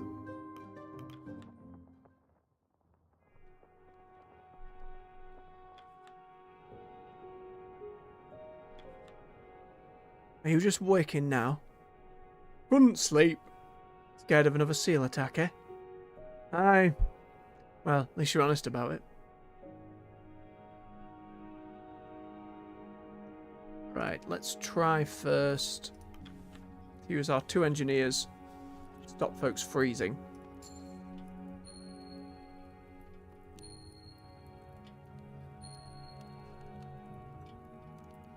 Dark eyes, please.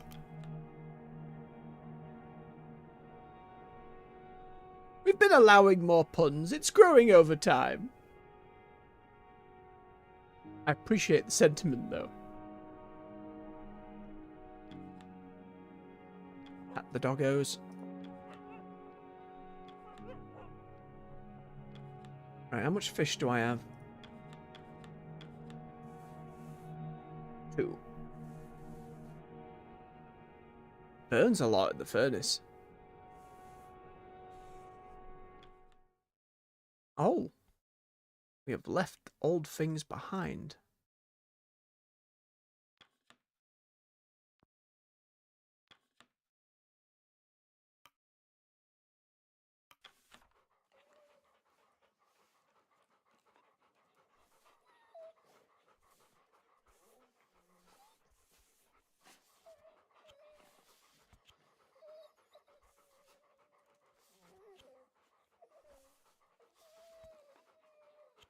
We get that many to go and hunt those.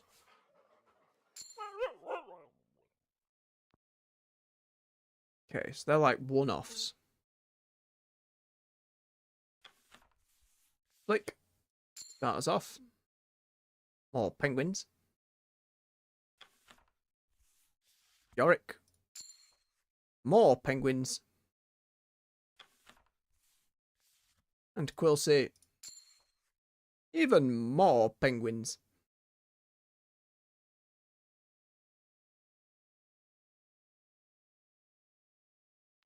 And we need to give the fish to the dogs. So we can get another group out there.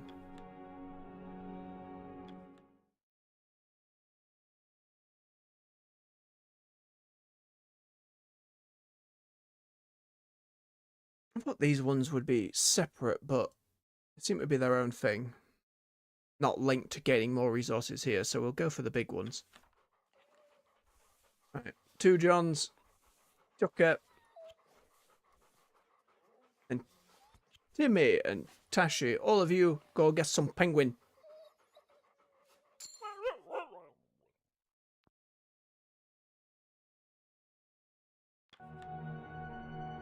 And that leaves us with our scientists.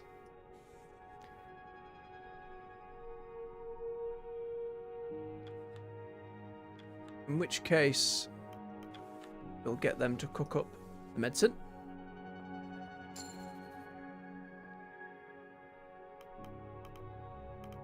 Which again is an odd one, because when we use the medbay and we put people in there, we use that to cure them.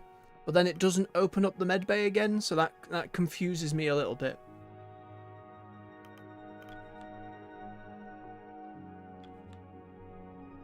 Right, let's call everyone for dinner. Crew have their meal.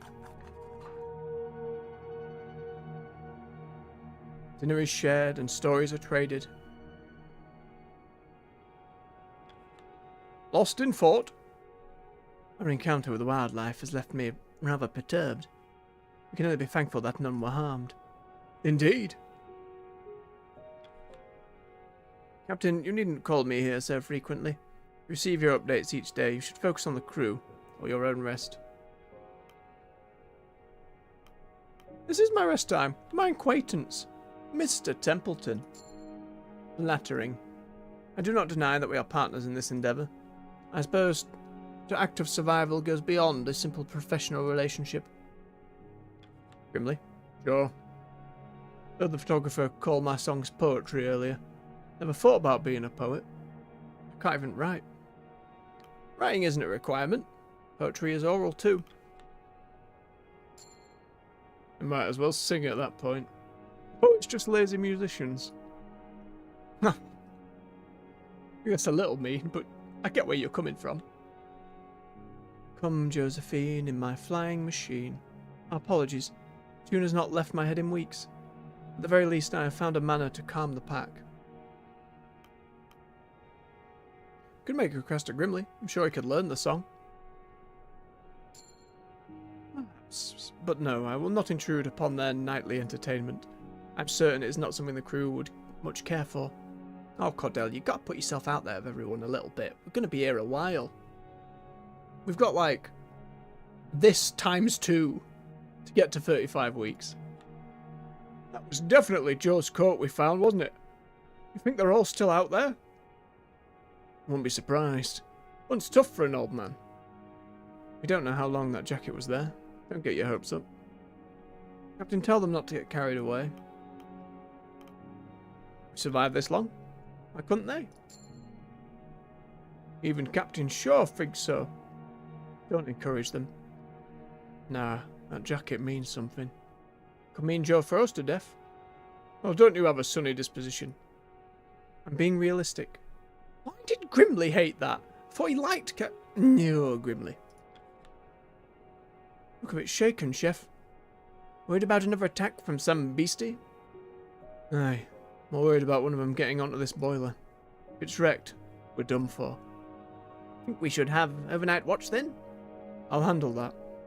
Of course you will. Someone needs to help Hammond. Timmy, don't be wandering off. I'm fine, Dar. Stick close to me. Don't know what's out there. Said I'm fine. Oof, tensions are starting to brew. I've heard some crew talking about how they missed proper food back on land. Ungrateful bastard. Could have smacked him. Nah, can't blame him though. We've been out here quite a while. The complaints are ridiculous. Nothing wrong with your food. I know that. As do they, I bet. Still, I miss something. That's fair. For me, it's the sea I miss. Evening. The rescue ship better be coming. Don't trust the benefactor to follow through. Haven't you worked with them before? Aye, and they've paid me well, when all goes right. I've always been the type to weigh their purse before anything. Worrying. Right, that's everyone talked to. Alright, Kurt. You make your way towards the main camp, approaching Kurt as he speaks to Nutley. Well, it's not that I find use in it. I understand. I know the struggles of having so much pressure put on you at a young age. So you're saying you were nervous when you were at my age? No, of course not. I was a 6'5" hooker in rugby. But of course I can empathise. You approach. You notice Kasha following close behind you. A few steps back with some hesitation. Kurt's eyes catch you. He calls the both of you over. Ah, Captain Shaw. I was just helping out our good doctor. Our first trip out onto the ice left him shaken, and I'm set out to calm his spirits. Let's see. Kurt, you haven't spoken to Kasha before. She's quite the fan. She needed introduction. She needs to be integrated into this lot. Oh, she didn't like that. Well, there's no need to say that, Captain. There was. Oh, is that so? Kurt smiles as he puffs out his chest with confidence, happy to hear of a fan aboard the crew. Well, fan sounds childish. I've simply followed your career for a long time. Ah, no need to be modest. I've encountered many a fan in my time. That must explain your habit of snapping photos of myself from a distance. Asha shakes her head. That's not it. Your stature simply makes for more impactful images. It's the same with Nutley and his constant look of abject terror. The poor bugger. That makes for good photos? They look amazing. It's great work. Keep it up. Thank you? Let us not sell our good doctor short. I'm sure with time he'll feature in images with stature rivaling my own. Nutley stares at the floor. Oh no. I probably don't have it in me. Not compared to the rest of the crew. The rest? Yes. I look at someone like Hammond rescuing the boiler. Kasha covered the plaques in the streets, and you with your famous expeditions. What do I have? Kasha steps forward into the conversation. Is that some kind of jape? You're a doctor. You perform surgery. That's brave enough as it is. Oh, thank you. You're a trained surgeon. None of the rest of us can say that. It's true, Nutley. You're a valuable part of the crew. I am? Right, yes. I am. Thank you, Captain Shaw. Aye, we're all doing a good job of pulling our weight around here. Nutley returns to his tent as Kurt begins to share stories by the campsite with Kasha. The young journalist is keenly taking notes. See, it all worked out. Evening, Shaw. We've been here quite a while, haven't we? Longest I've been on the ice, no doubt. What was your previous record? Nowhere close. Not even a month. You stay this long and make it out. Apologies, Captain. Didn't mean to cast a dark cloud. It's alright, I'm glad you're honest about it. Let's rest up then.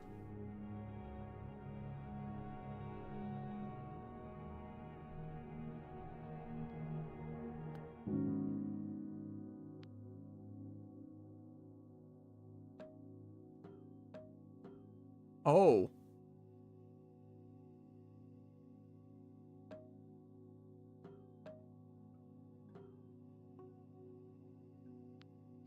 I can't go back and refill stuff now? Oh no. It's because of the temperature. Son of a gun. We're not even at the cold bit yet.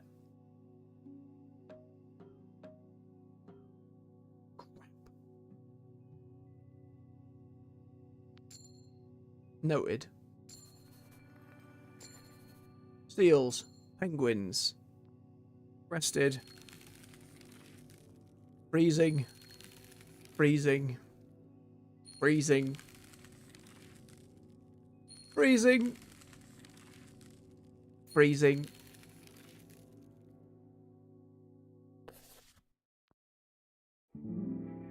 Week 13. 2 weeks at second camp.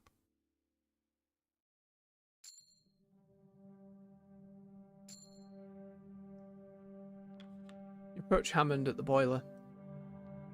Come on. Starting to miss that ship. I've got spare time on my hands now. First time for everything. Congratulations. Spare time's a poison.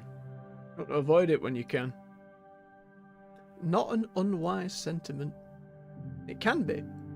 Let yourself go with it too often.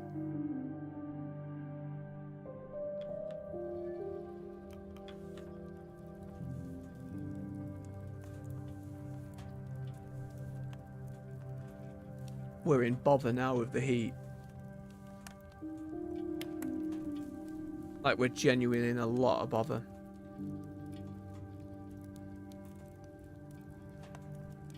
Oh, I think we spend 1 flare. Our last sack of coal.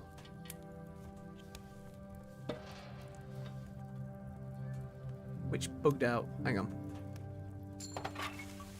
Wait. Oh no, it did take it. That's alright, that's alright. I don't want to, like, bug my way through anything.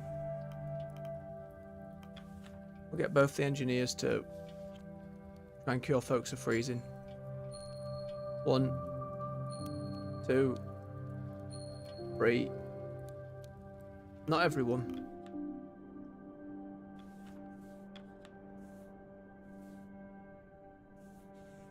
Everyone who goes out gets freezing. It's not good.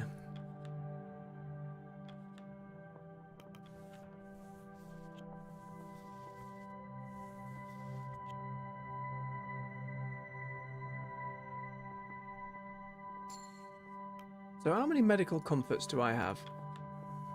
3. I don't think it's worth it. Not yet. Hang on. Runt's sleeping like a normal person.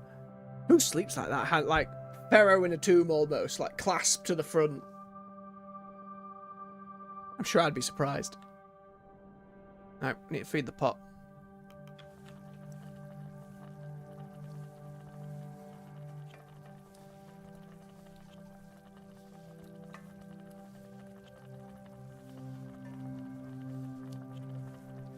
Sometimes, game, it's just a little fiddly getting things in and over. There we are.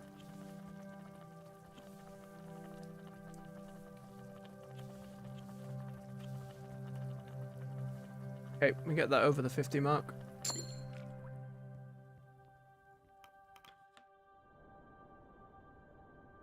See what duties we have for the day.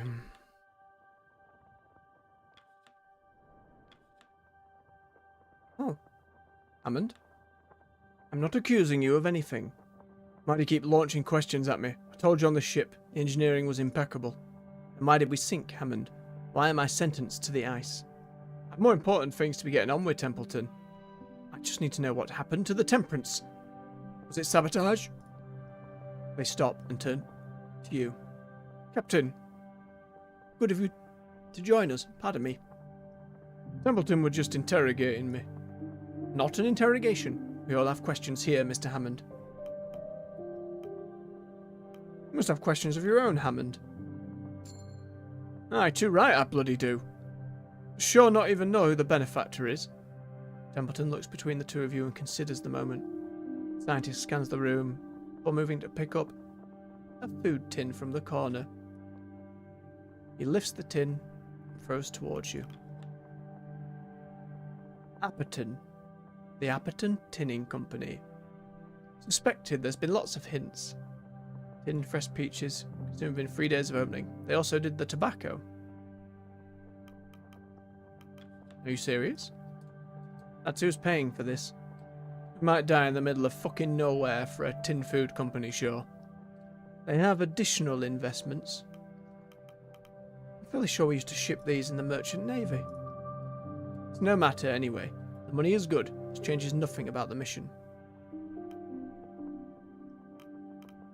The mission is still our survival, not money. Of course, but I'm certain you would appreciate handsome pay as a reward for said survival. Two men observe each other. Are we all in agreement, Captain? Aye, for now. Hammond exits. Oof. Feel tension starting to grow more and more. Grimly. Sure, noticed something. Crew go into those interviews with photographer all shaken, but they're always feeling better when they come out. It seems speaking with Belford helps alleviate some of their stress and trauma. Aye, what you should know. Well, Captain, we should continue to send any shaken crew her way. Aye, it does that well. Junior? Sure. I did a stock on our current food after leaving Temperance Camp. We're burning through our food stores at a fair rate. Luckily, game is in abundance here. It'll not be difficult to stockpile further food stores. For the time being, yes. The winter's approaching fast, and with it, the game will start to dry up. We'll need to make the most of our time here if we're going to survive the winter. What is your estimate, Mr. Stoke? It's hard to say, but we'll need enough to last us 12 weeks!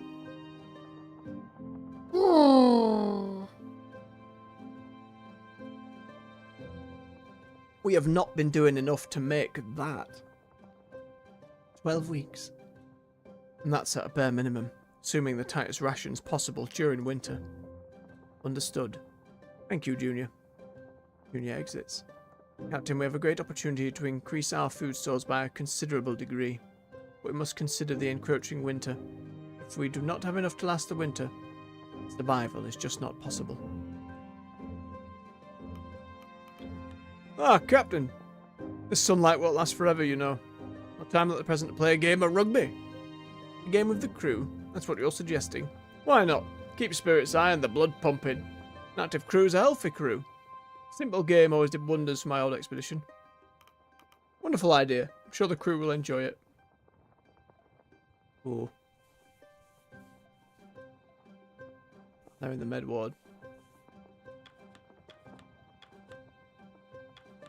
Don't want to risk the scouts. Tell you what, we'll get Mr. Zack to engage in some rugby.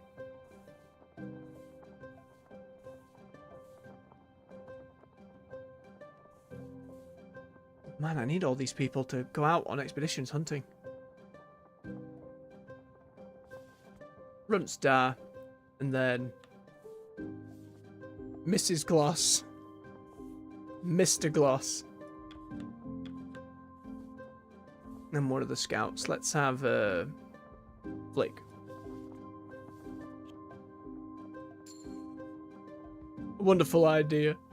Sure the crew will enjoy it. Oh, it's sure to be a lark. Aye, decorum and loyalty, good stuff. Chances like this don't come often, Captain. Mr. Gloss? Ah, Captain.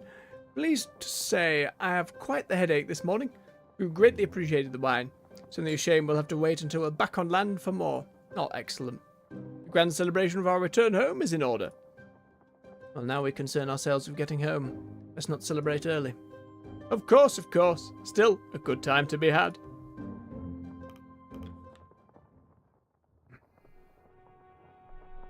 Captain, perhaps you may have noticed some discontent among the crew. Sideways glances and the like? I haven't, no. Well, I have. You may thank the Elder Stoke for that. You should listen to what he's been playing as of late for the crew. Songs of disrespect. Songs of mutiny. He seems intent to sow distrust for you among the crew. I'm sure that's what you're doing, Templeton. He's becoming a problem.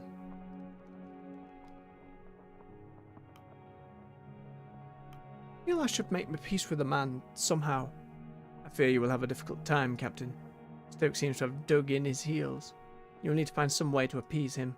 Either that, or remove his accordion from the equation. I'll have to hear these songs for myself first, Templeton. Very well. Hear them for yourself.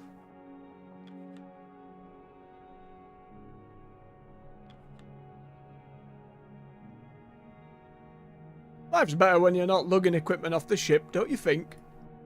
Ah, and you're one of the young ones. I was throwing my back out every day.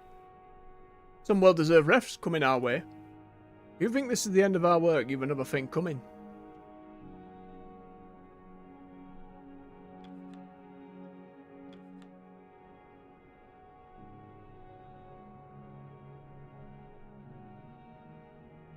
2 who are frozen are resting. I put all the scientists out. That's alright.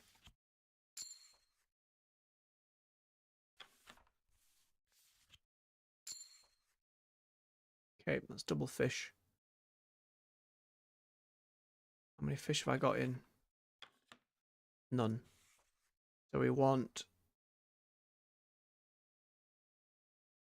big penguin and the fish so we can do more hunting on the next day. 1, 2, 3, 4. That's all she wrote. 2 to each then. Gnomes and Tucker. Oh no, Gnomes and Cavity because Lefty was going out before. Hang on, that janked up. Lefty and Tucker were talking, so we go Cavity and Gnomes.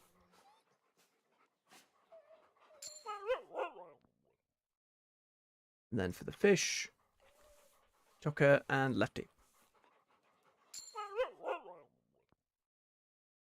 That leaves us with 1 spare. Which is John. Not much else for him to do, though, at the moment.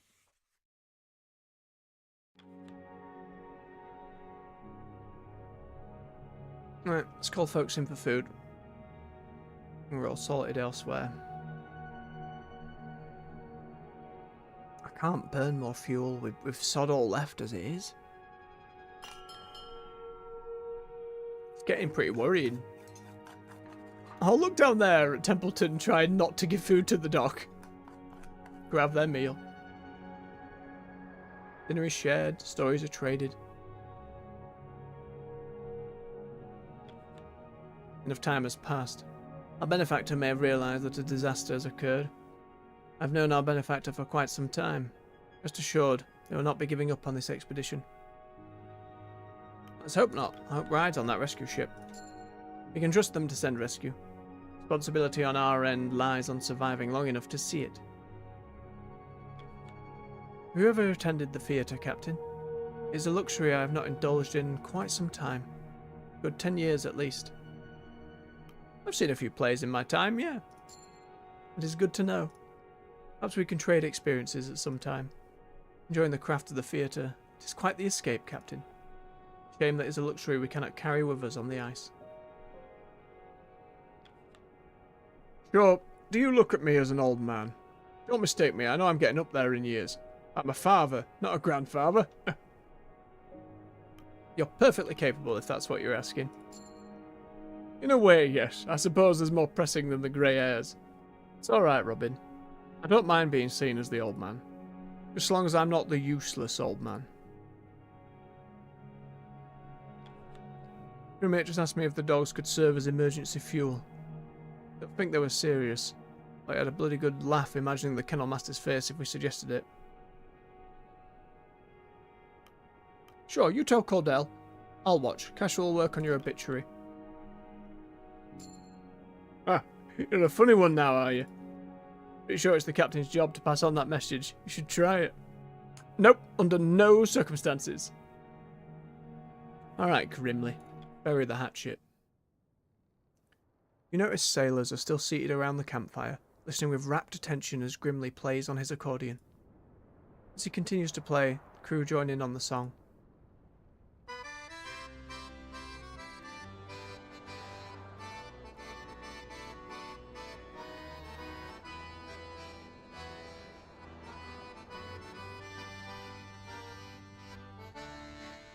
Captain has a frozen arse, hard as rock, no thawing soon.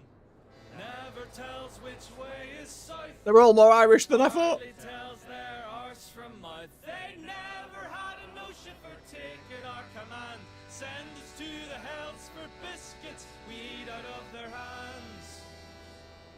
We eat out of their hands.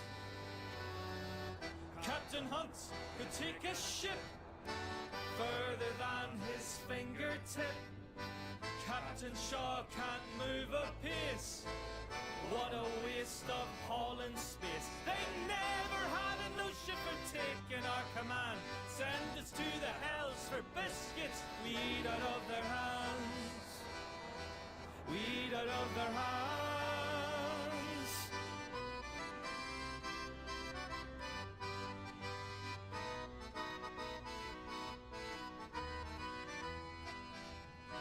Well, that's not exactly a confident portrayal of my capabilities so far.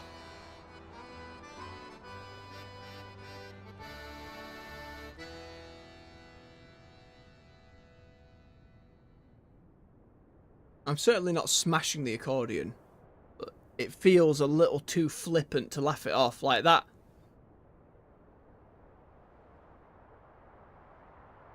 I can't lie, it's a little knot of anger. I'm keeping you buggers alive. I'm trying my best here. Let's chat. Grimly, may we speak in private? No. I think it would be best if we did. No. Anything you want to say to me, you can say in front of the crew.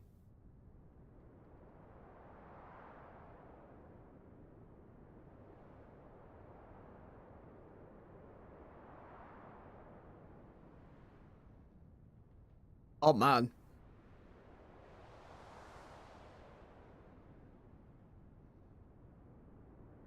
That just seems, for the situation and the stakes, like if we weren't dying on the ice and we were just, you know, we did a job together and we were at the pub, maybe that would be appropriate. But we have to put his foot down now. Like, that was, if he's been playing that kind of song every night repeatedly, and these are all singing along when we're trying really hard.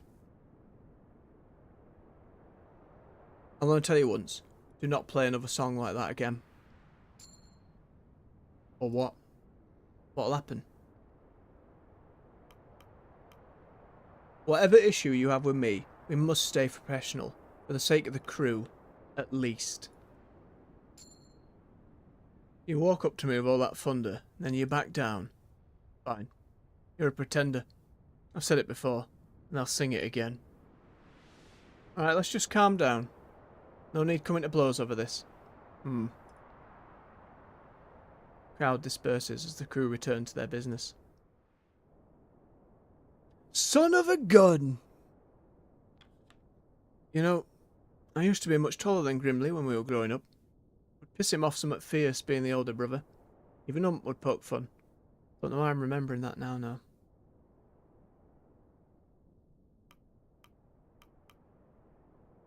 Don't suppose he'd appreciate me poking fun, would he? He'd deck you, no doubt. Even tried that with Captain Hunt a few times.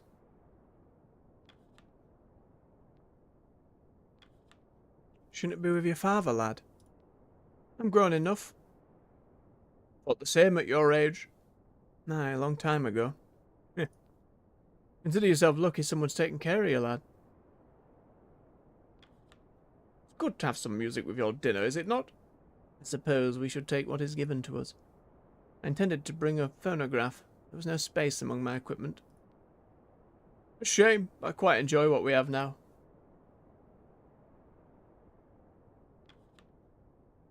Hunt had a musician on his crew when I was a small one. Learned how to make and play the accordion from him. And they just left. Always wondered what happened to them. A carpenter as well? Aye. Took up both roles. Was the only one who showed interest. Surprised you're even talking to me, Grimly.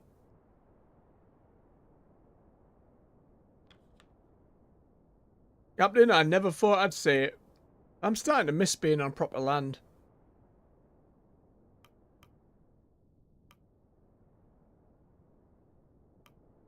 Some more drink back on land.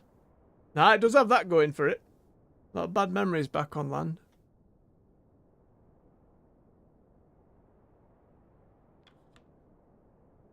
It's good night to you.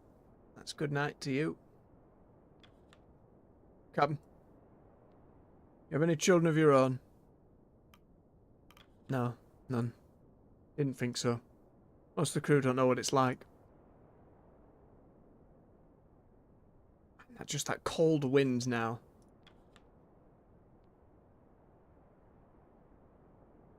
just tension now, just tension. I'm saying me saying we need to stay professional was me backing down. What did he want to be punished? He trying to show me up? Like, I hate that attitude. Like, when it's literally life or death, you know what I mean? There'll be plenty of people, maybe in the comments in future, nah, the decked him one. Same again with freezing, but at least we're not starving yet. I don't have enough fuel rations.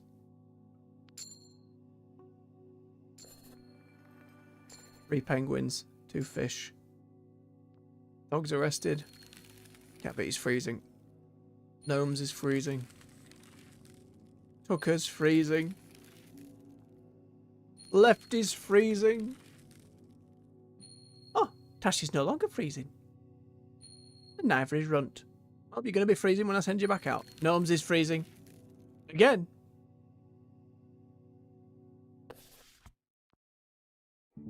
Week 14. 3 weeks at second camp.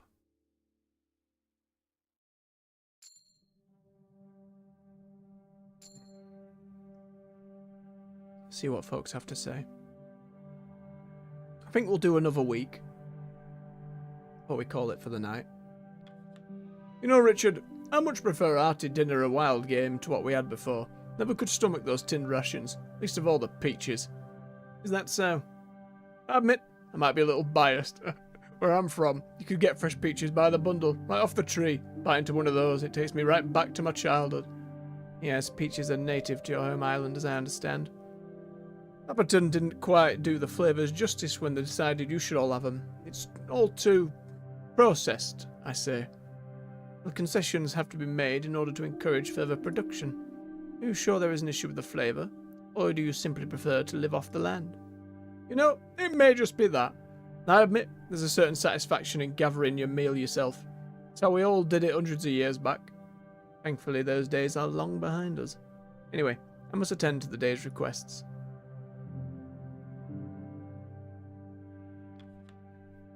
This one wandered into my tent this morning.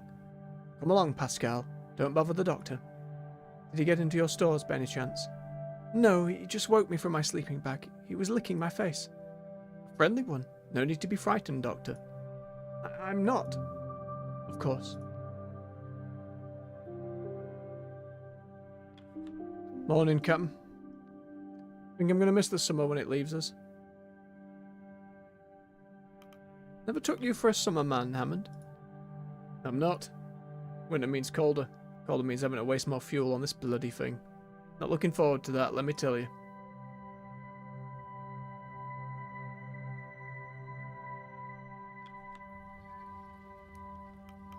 Let's get the 2 engineers at work again. Hang on, not yet, not yet. We need to make sure things are running normally first. Just in case they're needed for something crazy. I can't risk throwing away flares. Let's do the food first. That fuel's way more important.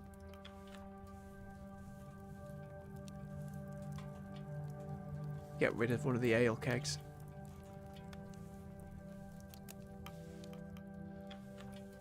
There we go. Just clicking seems to work best.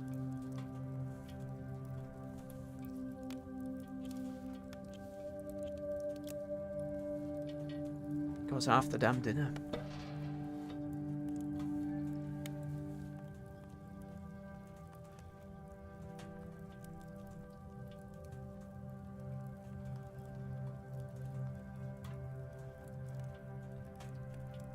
$35.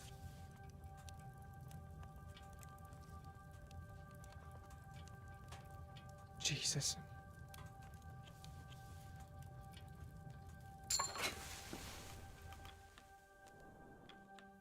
We're really starting to push it.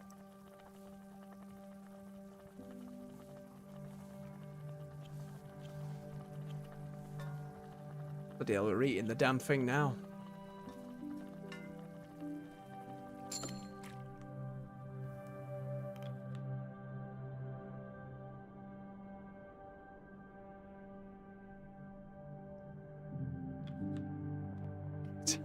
Let's do our request for the morning. So Zach. Captain, a suggestion. The ice at this camp seems stable enough that we could conceivably drill a hole through it. For what purpose? Ice fishing. I understand the crew are quite adept at the pastime. It would prove a pathway to gather more food. Certainly. Do you know what? You can go with them.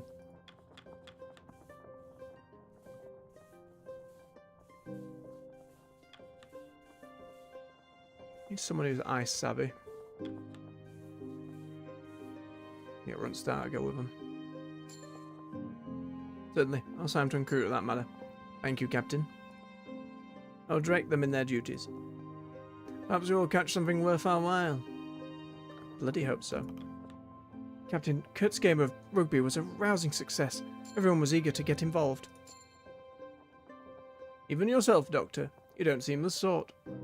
I'm not, but Kurt did drag me into a game. I was tackled fairly hard. I'm still feeling it, to be honest. I'm not alone. I'm not surprised there was much roughhousing involved.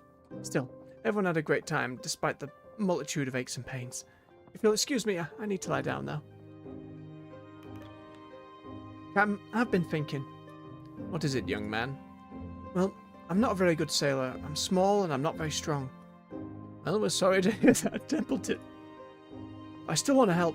There's plenty of sailors. There's not many scouts, or scientists, or engineers. Well, those roles require quite specialised skills. I can learn. Dr. Nutman loaned me his books. I've been learning to read.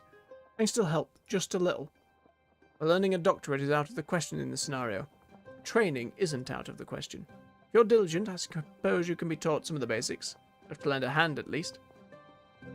That's what I thought. Captain, please?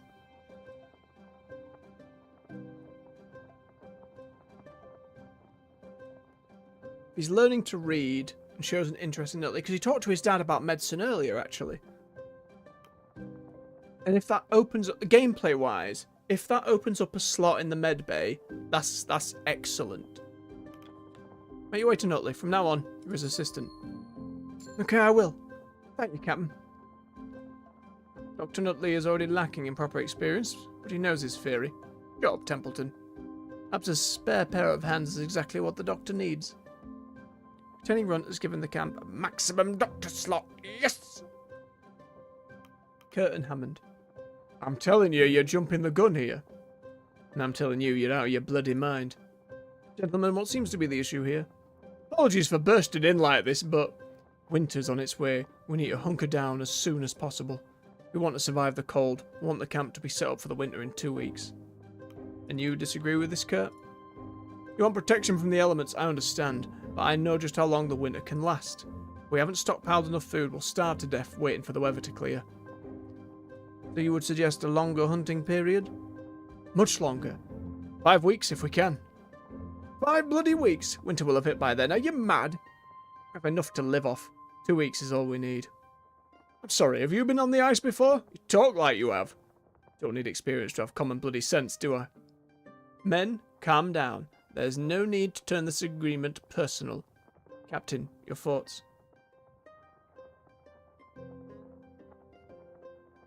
I'll have to think this over. You both make good points. Oh, son of a gun. Can't sit on this, Captain. You have to decide. Can't afford to be hesitant. Enough, both of you. Captain Shaw will think the matter over. Trust the Captain's choice. Perhaps 2 weeks from now, circumstances will change. We will see. Now, if you'll both carry on with your work... Okay. I trust you, Captain. I need to know if we get enough food in time, as if we don't, we need to get more. And fuel's another thing. We got bloody no fuel. The earlier debate between Mr. Hammond and Mr. Darling was quite worrying. Our navigator and our engineer at odds, a divide will form amongst the crew. They're both reasonable men. It won't come to that. We can only hope. The crew is like the body. Each organ must be working in tandem if we are to survive. I know. It's getting harder to do so. But this is as warm as it gets down here? Still cold, isn't it? Think you're cold? Wait till you have old bones like mine. His voice changes every time, and I'm not apologising. I hope I'm not still stuck here when I'm old. Warm one today, relatively speaking. I never understood how we could grow so used to the cold. Pardon me. Can't even handle a proper summer back home these days. An island summer might be just what I need when this is done. I know they're more Irish than Scottish. I can't help myself. My Irish isn't as good as me Yorkshire and me Scottish. I don't mean to insult someone along the way, Captain. I'll try my best when it comes to that, but everyone's already set in stone. I've insulted many a people, and I apologise. That'll be worse than doing the Wow's troll voices. Oh dear. Although that seemed to go okay. Right. Let's get the engineers to try and stop people freezing to death.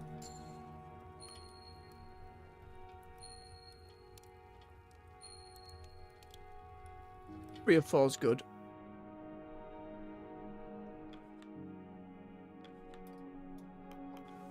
Oh, 3 slots in the med bay. Beautiful, beautiful stuff. Tucker, get yourself some rest. Stay warmed up.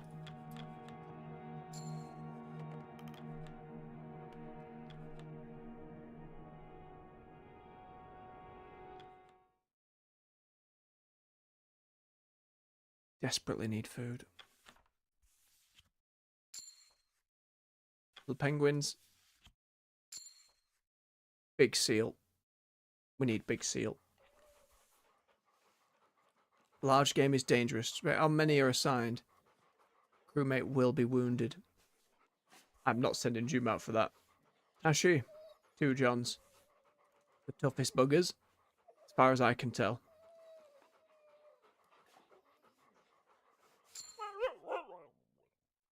Nope, they've got it.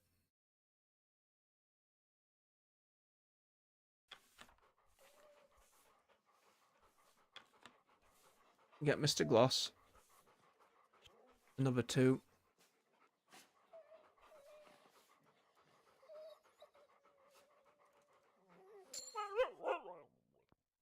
Then we feed doggos a fish. I told the doggos.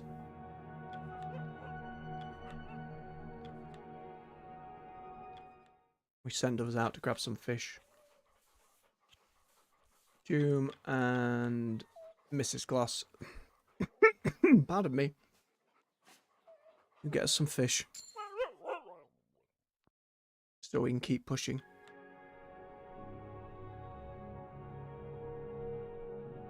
Let's get everyone in for food.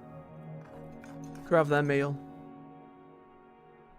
In the shed, stories are traded.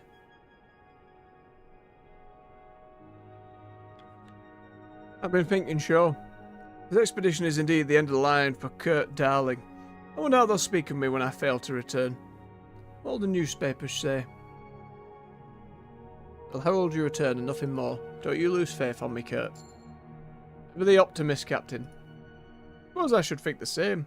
For the crew's sake, at least. Funny, isn't it? No matter what you do in life, you never get to see your own legacy. In the fields! I was looking at my contract, Captain. After you and Templeton, I'm next in command. So don't bloody die. I don't want that responsibility.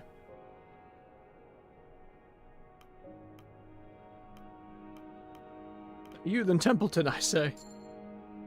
No, Templeton would love it. Let him have the bloody hat. I want nothing to do with it. I think you'd be better at it than... Like, I'll take the hit to loyalty there. I think you'd be better at it. Genuinely. I think Templeton would have people at each other's throats immediately. Alright, Grimly. You notice the Stalers are still seated around the campfire, listening with rapt attention as Grimly plays on his accordion. Same song from last week. More of the crew have since joined in.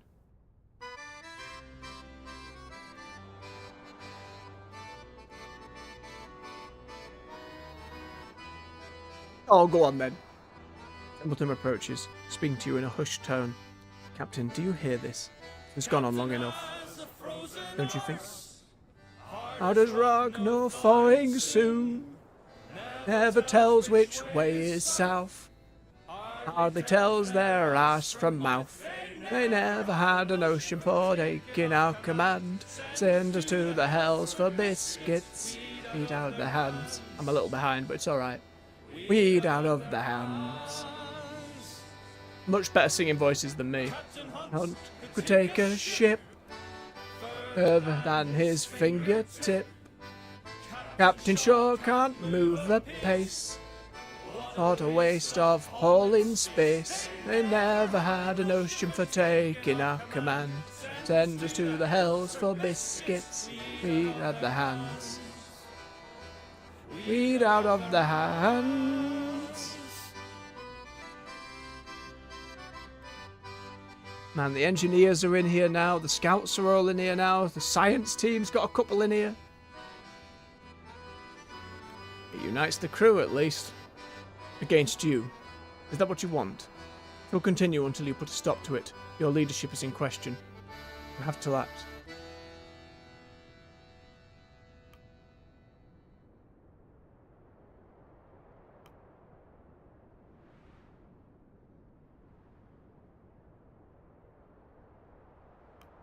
Like, I didn't elect to leave him be, though.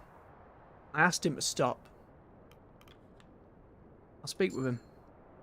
Time for simple talk may be through, Captain. You marched up to Grimley. Why eyes you with suspicion? Was it this time? Grimley, tell me honestly. What's your issue with me? You aren't my captain. All there is to it. Oh yeah, but I'm trying. Junior steps in. Alright, I think we called it a night. Grimley gives a nod and steps away as the crowd begins to disperse. Thanks, Junior. Say you're trying.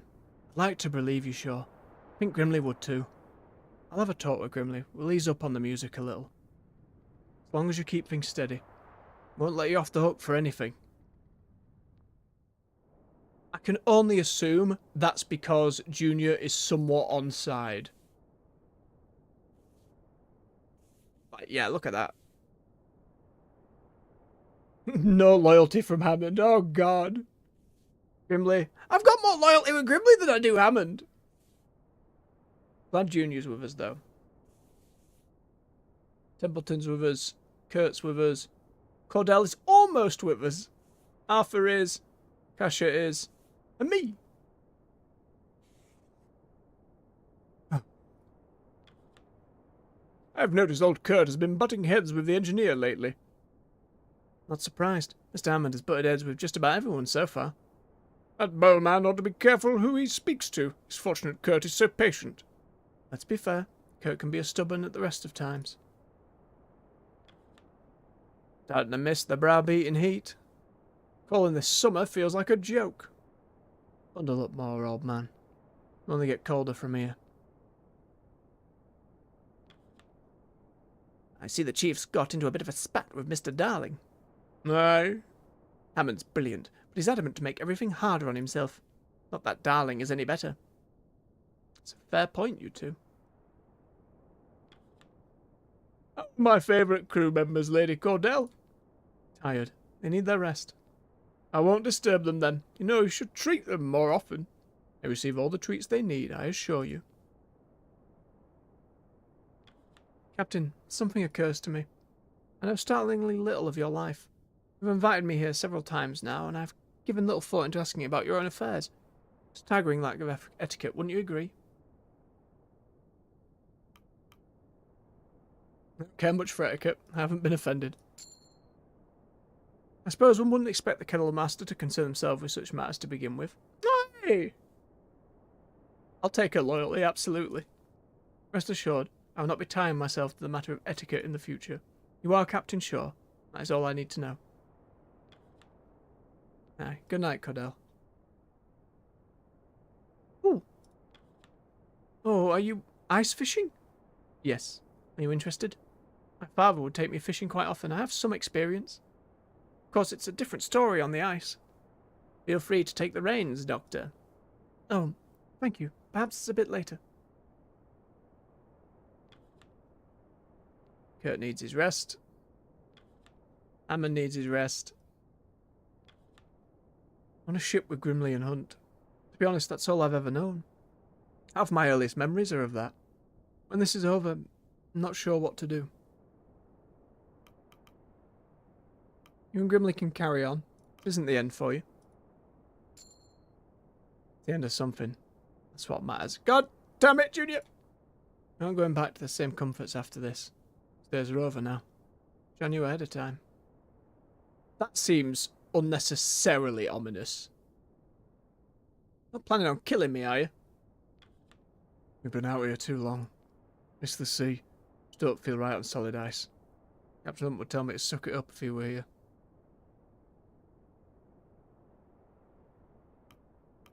Feel the same. Ice is no home. Agreed. Sooner we get off the ice, the better. I do not believe the younger Stokes' words. I doubt this matter is settled, Captain. Far from it. You would say that, Templeton! Let's rest. As long as I don't wake up with a dagger in my back, I think we'll be fine.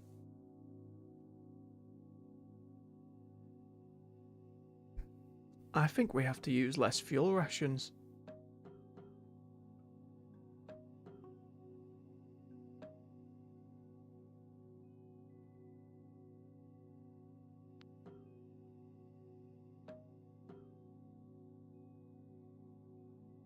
We need to start saving now. I've been too generous with it all. It's gonna get rougher. Oh, we lost 20 decorum. Glad we brought it up. Elephant seals, 4 penguins, 2 fish. Dogs arrested. We got freezing. Tashi was wounded by the elephant seal on the sled hunt. The Gloss became freezing. Gnomes became freezing. Mrs. Gloss became freezing. Cavity became freezing. Tucker was cured of their freezing. And Cavity is now freezing. Tashi is now freezing. Oh boy. Mr. Gloss has become... Mrs. Gloss has become malnourished. Week 15. 4 weeks at second camp.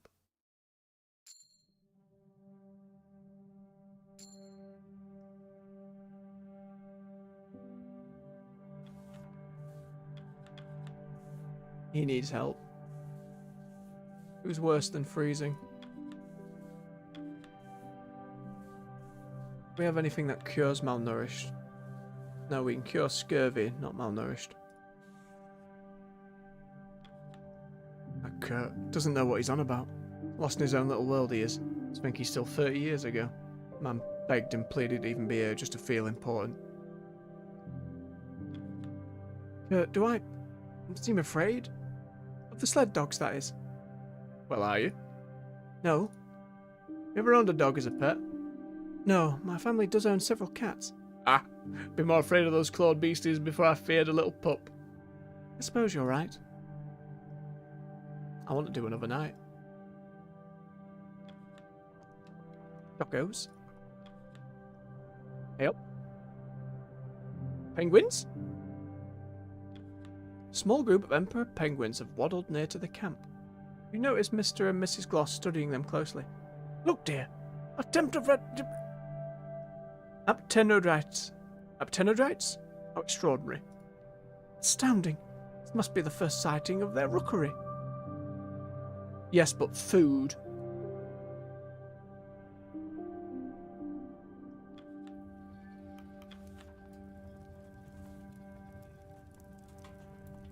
Oh. One of these cures freezing? We have to try that. We have precious little else.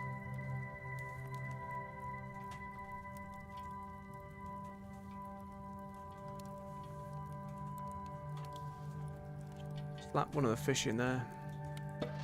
That brings us above the 50, doesn't it? Yep. It's gonna have to do.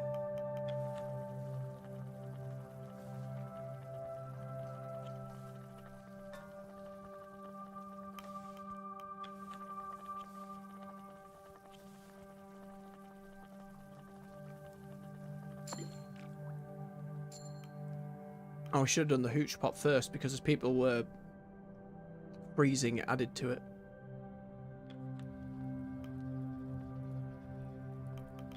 Before we get the engineers to do it, we have to do the request tent. They might need something from us.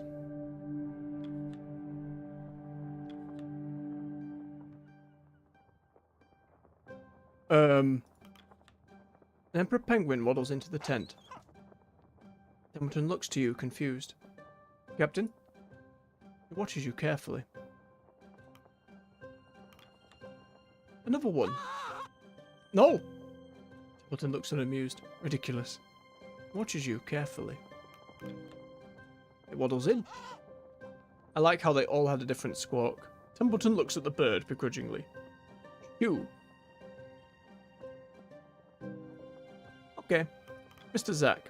Captain, last week's ice fishing was quite the success. We were able to gather a decent haul with some patience. Good to hear. 4 fish is good.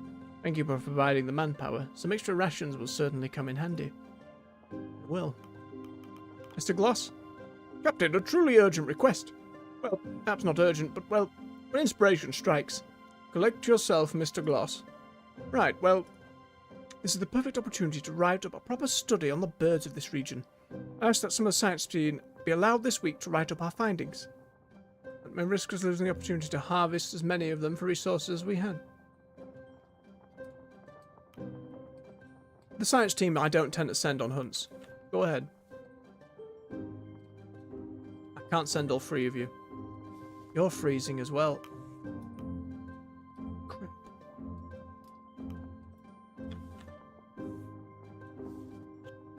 Only Mr. Zack, though. I can't... I need to look after the rest of you. He seems so into it, though. Thank you, Captain. Mystery Books will smile on you for this. Captain, we need to talk about last week. I'm telling you, we won't last if we don't hunker down for winter starting next week.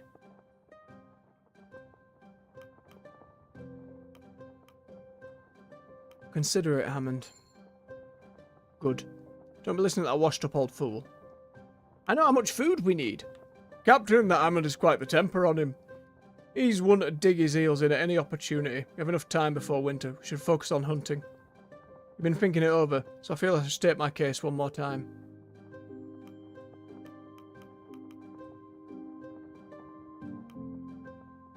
Very well, I'll take it under consideration. Kurt puffs his chest out as a smile forms on his face. I knew you'd see sense, Captain. Sooner or later. Oh no, I've just said yes to both of them without meaning to. Crap. There are so many penguins!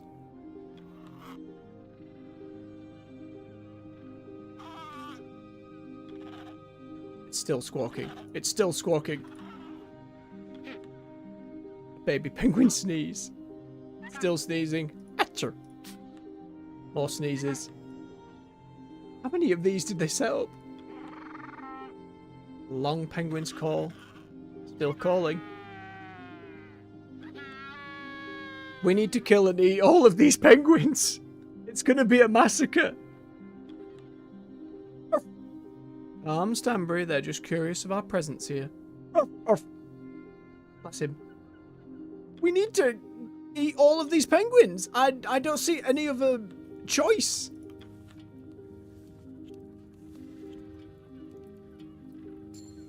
Okay, we cured some of the freezing.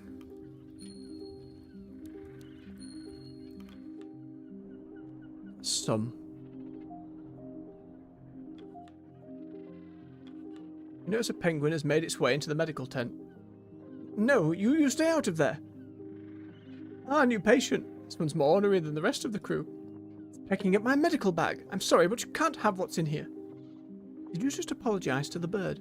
Well, I don't know how you remove a penguin from your premises. It should be simple, Doctor. Just pick it up by the... What? Well, I was going to suggest under the wings like a child, but that seems unwise. On second thought. Good, penguin. Now, shoo! Ah yes, the universal language between man and beast. Shoo! Oh, Captain, I could use a little assistance. Seems you have something of an unwelcome guest at camp. There are many more outside, you know. What? Okay, this shouldn't be an issue. Nutley gently grabs the bird by the sides. The squawking of the penguin ceases as he gingerly takes it out by the temp flap. There. Done. 3 cheers for the triumphant Dr. Nutley. I do suppose I was getting worked up over a small issue.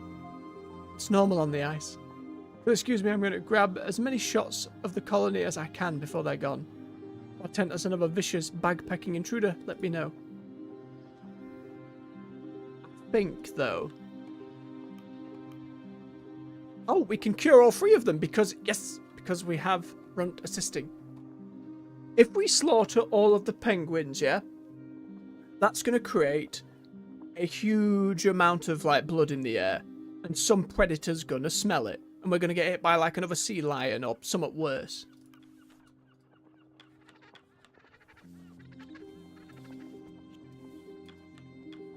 Right, 3 of you, get to rest. Or if we cure them all, they get straight back to work. So that's the benefit of that. We can then use them for other things.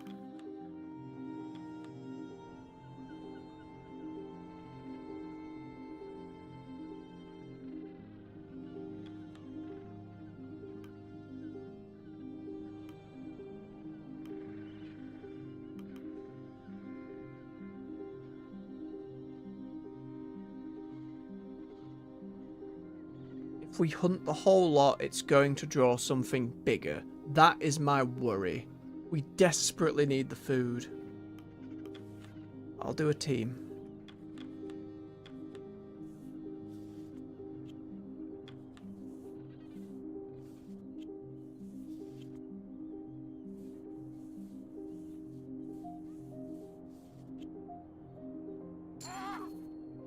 Team get to work.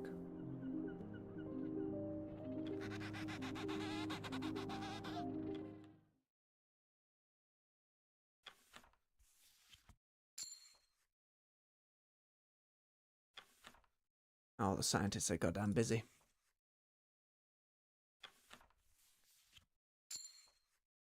Oh, double research. That's unfortunate.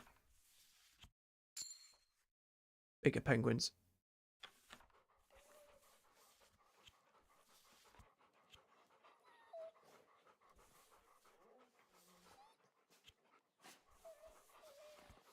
Makes more sense to do that, doesn't it? And we can save some fish as well.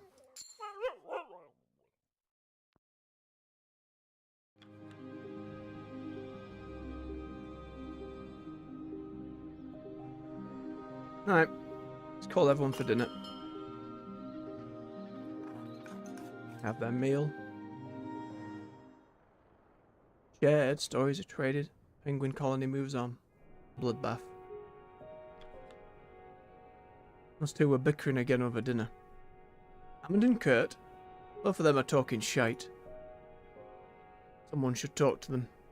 Aye, I know when a punch-up is brewing. Really? Oh, I don't mind dinner, are you? You ain't getting a sniff of this. Get running back to your master. Arf. Alright, just a bite. Oh, he is a softie after all. Do me a favour, sure. I don't make it back with the rest of you. Take care of Grimley. Oh, man, that's... You're asking me that? Losing Hunt of one thing, but both of us. I'll try, Junior. I can promise you that. I can try. Nah, thanks. Make sure he's set up well. He deserves that much, at least.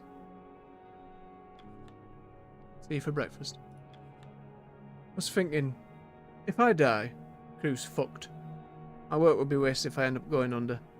Captain, if I go, you better keep them alive. I'm not keen on dying for nothing.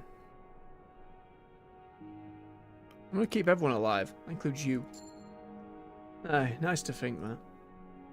You know how tough task that is. Still, I trust you. Better than most on the ice. Reading something? Yes, a book on poetry. Can you read one? On poetry? Not of poetry. It's an analysis of the technique. Oh, I've always wanted to read. Is that so? You wouldn't mind Help him, would you? Oh, I suppose I could lend you a book. Something simple. Thank you.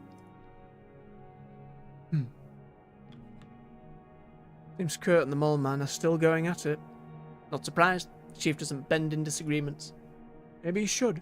Simple apology would allow us to return to our work without issue. What makes you believe Hammond should be the one apologising? Common sense. Oh boy, that's going to crackle over tomorrow, isn't it? Oh, good evening to you, Captain.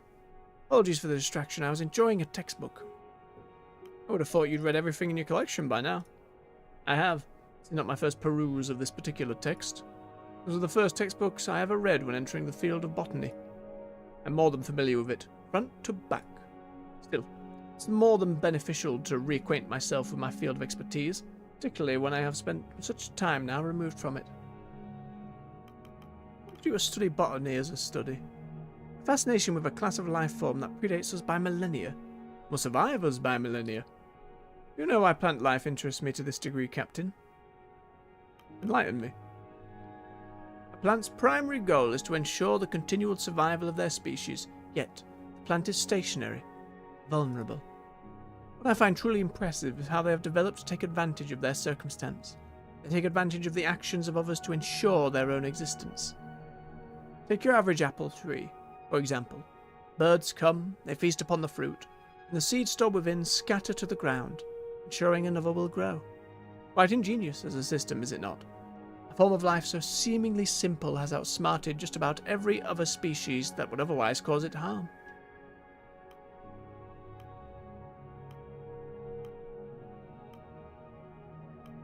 Perhaps you should look into a different line of work. Tin food companies don't seem to be your passion. One could assume you would be mistaken. As I told you before, the Appleton Company carries ambitions much greater than a can of tinned peaches. I'm proud to work with them. Well, I assume this topic is quite a bore for you. I won't keep you any longer, Captain. Interesting. Nice dogs. Do you not have work to do, child? What are their names? The one you're petting? That's Maxwell. That's a person's name, innit? Are they all that boring? No. Oh dear. Stanbury and Pascal were engaged in a fight this morning. More serious matter than the usual scrap. I put a stop to it, but it is concerning. Those two often get along. Perhaps the pressure's finally getting to them. As can do this to people. Books are no different. I would hope not. But you may be right. Stress can affect us all, can it not? I'll have to be more gentle with that pair in the coming weeks. Hey, is that from my old cat, bless her? Right, Kurt and Grimley, I think. Sure. If anything happens to me, make sure Junior has my accordion. Not look after him in perpetuity. Make sure he has the accordion. That's all I've got to give. Make sure of that, Grimley. Aye. Thanks. Captain, you have a pen, don't you? Something I need to write. Of course. I've been giving it a great deal of thought. I'm going to make sure we all make it back home. But if I don't, I want you to pass something on. Should I die, I want the ownership rights of my films divided up among my children. It will set them up for many years. Would you pass that on for me, on it, Robin? I'd be honoured if it comes to that. There's a time for optimism, and then there's a time to set people at ease when they make such last requests. Thank you, Robin. I knew I could trust you. It's a bit tense these days, isn't it? Not surprised. Time's catching up to us, right? Can't take another week looking out at nothing but ice. Aye, we're all feeling a bit of that, Tucker. Right. We rest it for the week. We call it there, then I'll be going all night. I feel when things get going and just darting between the different chores to do, interacting with the people, like there's a couple of moments where I take a breath and go, oh, I can stop now, but then it's one more conversation, it's one more bit of interaction, it's not knowing where the stakes will go next. I think they've handled that so well That constant air of both mystery and tension. And I am dead curious how much would change on another playthrough. Not that I can see myself doing one, but I'd love to know. In the future, anyone watching this, you know, down the line, maybe you pick it up and play it yourselves. What's changed for you at this point? Pop it in the comments below. Let me know. How has it changed?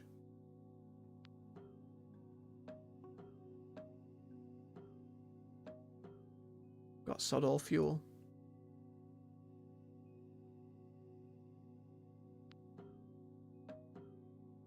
Gonna lose 20, but it's a good job we bolstered it up.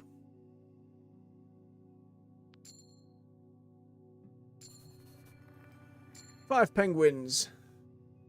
Dogs arrested. Hooker became freezing. 2 Johns became freezing. Lefty's now freezing.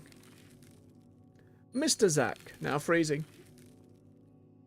Yorik's malnourished. Not as bad as it could have been. Temperature's still dropping though. Week 16. 5 weeks at second camp. Game saved to tree.